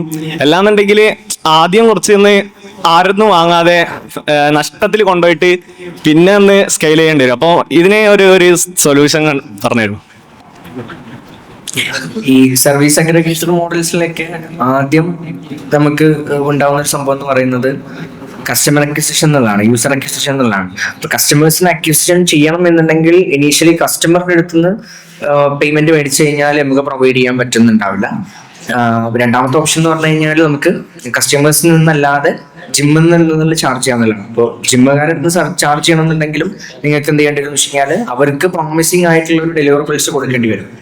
ഒരു മിനിമം ഇത്ര എമൗണ്ടിന്റെ ബിസിനസ് നമ്മൾ തരാമെന്നോ, അല്ലെങ്കിൽ ഇത്ര മിനിമം യൂസേഴ്സിന് നമുക്ക് അക്യൂർ ചെയ്യാമെന്നോ, ഇത്ര ആളുകളിലോട്ട് നമുക്ക് എത്തിക്കാമെന്നോ, അങ്ങനെ ഏതെങ്കിലും രീതിയിലുള്ള ഒരു ഡെലിവറബിളും കൂടി നമ്മൾ എൻഷുർ ചെയ്യുന്നതായിട്ടുണ്ടാവും. എന്നാലാണ് അവർക്കും ഒരു കൺവേർഷനിലോട്ടുള്ള സാധ്യത ഉണ്ടാവും. അപ്പൊ അതിൽ എനിക്കൊരു എക്സാമ്പിൾ പറയുകയാണെങ്കിൽ, ഇപ്പോൾ വലിയ സ്കെയിലിൽ അതിന് എക്സ്പാൻഡ് ചെയ്യാൻ പോകുന്നതിന് മുന്നേ ഐ പ്രിഫർ ഒരു ലൊക്കാലിറ്റി ഫോക്കസ് ചെയ്തിട്ട്, അല്ലെങ്കിൽ ഒരു ഡിസ്ട്രിക്റ്റോ സ്റ്റേറ്റോ അങ്ങനെ ഫോക്കസ് ചെയ്തിട്ട് അതിലുള്ള കമ്മ്യൂണിറ്റീസ് ഉണ്ടാവും. അപ്പോൾ ജിമ്മുകളുടെ കമ്മ്യൂണിറ്റി ഉണ്ടാവും, അതുപോലെ തന്നെ അതുമായി ബന്ധപ്പെട്ട ആൾക്കാരുണ്ടാവും. അവരായിട്ട് കണക്ട് ചെയ്തിട്ട് നിങ്ങൾ ഈ ഒരു സർവീസ് മോഡൽ ട്രൈ ചെയ്ത് നോക്കുക. എന്നിട്ട് അതിൽ നിന്ന് മെല്ലെ സ്കെയിൽ ചെയ്യായിരിക്കും നല്ലത്. നിങ്ങൾക്ക് ഒരു എക്സാമ്പിൾ, ലാസ്റ്റ് നമ്മുടെ ബഡ്ജറ്റ് ഇതുപോലെ സംസാരിച്ചിട്ടുണ്ടായിരുന്നു. എവിടെ എന്ന് പറഞ്ഞൊരു ബഡ്ജറ്റ് ഉണ്ടായിരുന്നു. നിങ്ങൾ കുറച്ച് ആൾക്കാർക്ക് ഫോളോ ചെയ്യുന്നുണ്ടാവും. ബസ് ട്രാക്കിങ്ങിന്റെ ഐഡിയ ആക്ച്വലി അവർ ഡിസ്കഷൻ സ്റ്റാർട്ട് ചെയ്യുന്ന ഐഡിയ എന്ന് പറഞ്ഞിട്ടുണ്ടായിരുന്നുള്ളൂ. ആളുകൾക്ക് ബസ് സമയം എവിടെയാണ് എത്തിയെന്ന് മനസ്സിലാക്കണം, പ്രൈവറ്റ് ബസ്സുകൾ എവിടെ എത്തിയെന്ന് മനസ്സിലാക്കണം, അതിനനുസരിച്ച് അവർ സമയം പ്ലാൻ ചെയ്യണം, അതിനനുസരിച്ച് അവർ എന്ത് ചെയ്യണം, ആപ്പ് ഉപയോഗിക്കണം എന്നതാണ്. അപ്പോ ബസ്സിന്റെ സമയം കാര്യങ്ങൾ നോക്കാൻ വേണ്ടിയിട്ട് നമ്മൾ പൈസ കൊടുത്തൊരു ആപ്പിന് സബ്സ്ക്രിപ്ഷൻ എടുക്കും, അതിനുള്ള ചാൻസ് ഇല്ല അല്ലേ? അപ്പൊ അതുകൊണ്ട് തന്നെ നമുക്ക് ഇന്ന് ചാർജ് ചെയ്യാൻ പറ്റില്ല. അപ്പൊ അവിടെ ഒരു പ്രശ്നം എന്ന് പറഞ്ഞു കഴിഞ്ഞാൽ പിന്നെ ആരെടുത്ത് ചാർജ് ചെയ്യുന്നുള്ളതായിരുന്നു. അപ്പൊ ബസ്സുകാരെടുത്ത് ചാർജ് ചെയ്യണം. ബസ്സുകാരെടുത്ത് ചാർജ് ചെയ്യുമ്പോൾ ഞങ്ങളെ കസ്റ്റമേഴ്സ് കൈ കാണിക്കും, ഞങ്ങൾ നിർത്തും, കയറ്റിയിട്ട് പോകും. അവർക്കിപ്പോ ഞങ്ങൾ ഇവിടെ എത്തിയെന്ന് അറിയണം അത്ര നിർബന്ധമൊന്നുമില്ല. അതിന് വേണ്ടി ഇപ്പൊ ഞങ്ങൾ പൈസ ചെലവാക്കണം എന്നുള്ള ചോദ്യവും എടുത്തത്. അപ്പൊ അതും ഒരു നല്ല മോഡലായിട്ട് വന്നില്ല. അപ്പൊ പിന്നെ എന്ത് ചെയ്യാൻ പറ്റുന്നുള്ളത് ചിന്തിച്ചെടുത്താണ് വെറുതെ ബസ്സിൽ GPS വെച്ചിട്ട് അത് ആപ്പിൽ ഇന്റഗ്രേറ്റ് ചെയ്യുന്ന പകരം ആ GPS നേരെ ഒരു TV വെക്കുക. ആ TV നേരെ എന്ത് ചെയ്യാം, ബസ്സിന്റെ ഉള്ളിൽ വെക്കുക. അതിൽ പരസ്യം റൺ ചെയ്യാം. ആ പരസ്യത്തിൽ നിന്ന് കിട്ടുന്ന വരുമാനത്തിൽ നിന്ന് ബസ്സിനും പ്രോഫിറ്റ്, നമുക്കും പ്രോഫിറ്റ്. ഇതാണ് അവരുടെ ഐഡിയയിൽ വന്ന ചേഞ്ച്. അപ്പൊ അവിടെ ആ കോൺസെപ്റ്റ് എന്ത് ചെയ്ത് യൂസ് ചെയ്ത് ചെയ്യാം. ബസ്സുകാരെ സംബന്ധിച്ചിടത്തോളം ബസ്സിൽ ഒരു 15,000 രൂപ ചെലവാക്കിയാൽ അവരുടെ ഉള്ളിൽ ഈ TV വെക്കാൻ പറ്റും. മാസം അവർക്ക് 15,000 അഗേൻസ്റ്റ് ആയിട്ട് ഏകദേശം 2,000 രൂപ 2,500 രൂപ ഒരു പ്രോഫിറ്റ് കൊടുക്കുന്നുണ്ട്. ആഡ് റവന്യൂ നിന്ന് ബസ്സുകാർക്ക് പ്രോഫിറ്റ് കിട്ടും. ബസ്സുകാർക്ക് എങ്ങനെയായാലും മാസം 2,500 രൂപ അധികം കിട്ടുകയാണ്. അപ്പൊ അവർക്ക് എങ്ങനെയായാലും പ്രോഫിറ്റ് ആണ്. അപ്പൊ അവർ എന്ത് ചെയ്യാൻ തുടങ്ങി. അതേസമയം യൂസേഴ്സിന് അവർക്ക് ഇത് ഫ്രീ ആയിട്ട് കൊടുക്കാൻ പറ്റി. ആപ്പിന്റെ അടുത്തൊരു നല്ല ട്രാക്ഷൻ വന്നു തുടങ്ങി, നല്ല അക്സെപ്റ്റൻസ് ഇപ്പൊ അവർക്ക് കിട്ടി തുടങ്ങി. അപ്പൊ അവർക്ക് ഇപ്പോൾ അത്യാവശ്യം അങ്ങനെ റവന്യൂ ജനറേറ്റ് ചെയ്യുന്നുണ്ട്. ആ പ്രോബ്ലം അവർ സോൾവ് ചെയ്തു. ഇനി ഫ്യൂച്ചറിൽ അവർക്ക് കുറെ കാര്യങ്ങൾ അതിലോട്ട് ആഡ് ചെയ്യാൻ പറ്റും. അത്ര യൂസേഴ്സ് കയ്യിൽ വന്നു കഴിഞ്ഞാൽ ആ യൂസേഴ്സിന് വേണ്ടിയിട്ടുള്ള ആഡ് ആപ്പിൽ കൊടുക്കാൻ പറ്റും, കസ്റ്റമൈസ്ഡ് ആയിട്ടുള്ള കാര്യങ്ങൾ കൊടുക്കാൻ പറ്റും, പേഴ്സണലൈസ്ഡ് ആയിട്ടുള്ള കാര്യങ്ങൾ കൊടുക്കാൻ പറ്റും. അങ്ങനെ കുറെ ഫ്യൂച്ചർ എക്സ്പാൻഷൻ പ്ലാൻസ് ഒക്കെ അവർക്കുണ്ട്. ഇതൊരു സ്റ്റാർട്ടപ്പ് ഇപ്പോൾ റീസെന്റ് പയ്യന്മാർ സ്റ്റുഡൻസ് ആണ്, കോളേജ് പയ്യന്മാരാണ് സ്റ്റാർട്ട് ചെയ്തിട്ടുണ്ടായി. അത്യാവശ്യം നല്ല സ്കെയിൽ അപ്രിസിയേഷൻസ് ഒക്കെ കിട്ടി. റീസെന്റ് മനോരമയുടെ എലവേറ്റ് എന്ന് പറയുന്ന പ്രോഗ്രാമിലൊക്കെ വന്നിട്ടുണ്ടായി. അപ്പൊ ഇങ്ങനെ എന്തെങ്കിലും ഒരു ഡിഫറെന്റ് സംഗതി ആഡ് ചെയ്യാൻ പറ്റുമോ എന്നുള്ളത് ചിന്തിച്ചു നോക്കൂ. അതായത് യൂസർ സൈഡിലോ ജിം സൈഡിലോ അവർക്ക് എന്തെങ്കിലും വാല്യൂ തിരിച്ച് അങ്ങോട്ട് ജനറേറ്റ് ചെയ്യാൻ പറ്റുന്ന രീതിയിലുള്ള ഒരു മോഡൽ എക്സിക്യൂട്ട് ചെയ്ത് കഴിഞ്ഞാൽ ആ അക്സെപ്റ്റൻസ് റേറ്റ് ഒന്നും കൂടി കൂടുകയും ചെയ്യും. യൂസേഴ്സിൽ നിന്ന് ചാർജ് ചെയ്യാതെ തന്നെ നമുക്ക് സർവീസ് കൊടുക്കാനും പറ്റും. പിന്നെ ഫ്യൂച്ചറിൽ ചെയ്യാൻ പറ്റുമെന്ന് വെച്ച് കഴിഞ്ഞാൽ അതിലെ ടോട്ടൽ ടേൺ ഓവറിലൊക്കെ പെർസെൻറ്റേജസ് വെക്കാം. അപ്പോൾ ജിമ്മിന് കിട്ടുന്ന റവന്യൂ എത്ര പെർസെൻറ്റേജ് നിങ്ങൾക്ക് ഇപ്പോൾ സൊമാറ്റോ ഒക്കെ റൺ ചെയ്യുന്ന മോഡലില്ലേ, അപ്പോൾ ഹോട്ടൽസിന് കിട്ടുന്ന ആ ഒരു റവന്യൂവിന്റെ പെർസെൻറ്റേജ് ആണ് അവർക്ക് വരിക. സോ ഇങ്ങനെ ഏതെങ്കിലും മോഡൽ ഒന്ന് ട്രൈ ചെയ്ത് നോക്കാം. ഓക്കെ,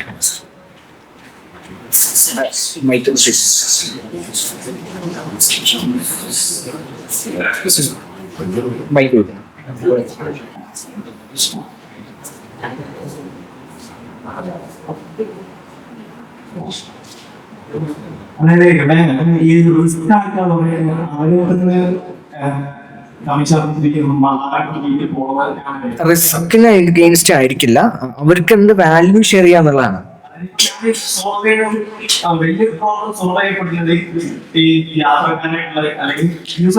മനസ്സിലായി. അതായത് ഒരു സിംഗിൾ മെമ്പർഷിപ്പിൽ അവർക്ക് എല്ലായിടത്തും ആക്സസിബിൾ ആവുന്നതാണ്. അത് യൂഷ്വലി നിങ്ങൾക്ക് ചെയ്യാൻ പറ്റുന്ന വെച്ചാൽ നോർമൽ ജിമ്മിൽ ചാർജ് ചെയ്യുന്ന പ്രൈസ് അല്ല നിങ്ങൾക്ക് അവിടെ ചാർജ് ചെയ്യാൻ പറ്റുക, കൂടുതൽ പൈസ ചാർജ് ചെയ്യാൻ പറ്റും. ഒന്ന്. രണ്ടാമത്തെന്ന് വെച്ച് കഴിഞ്ഞാൽ അതിലേക്ക് അഡീഷണൽ സർവീസസ് ആയിട്ട് എന്തെങ്കിലും വാല്യൂ ഷെയർ ചെയ്യാൻ പറ്റി കഴിഞ്ഞാൽ അതിലായിരിക്കും കുറച്ചുകൂടി പ്രോഫിറ്റ് മാർജിൻ ഉണ്ടാവുക. ഇപ്പോൾ ഇൻകം ത്രൂ എന്തെങ്കിലും പേഴ്സണൽ ലൈക്ക് ട്രെയിനിങ് ഓപ്ഷൻസോ അങ്ങനത്തെ എന്തെങ്കിലുമൊക്കെ ആഡ് ഓൺസ് ചെയ്യാൻ പറ്റുന്നുണ്ടെങ്കിൽ അത് ചിലപ്പോൾ നല്ലൊരു ഫീസിബിൾ മെത്തേഡ് ആയിരിക്കും.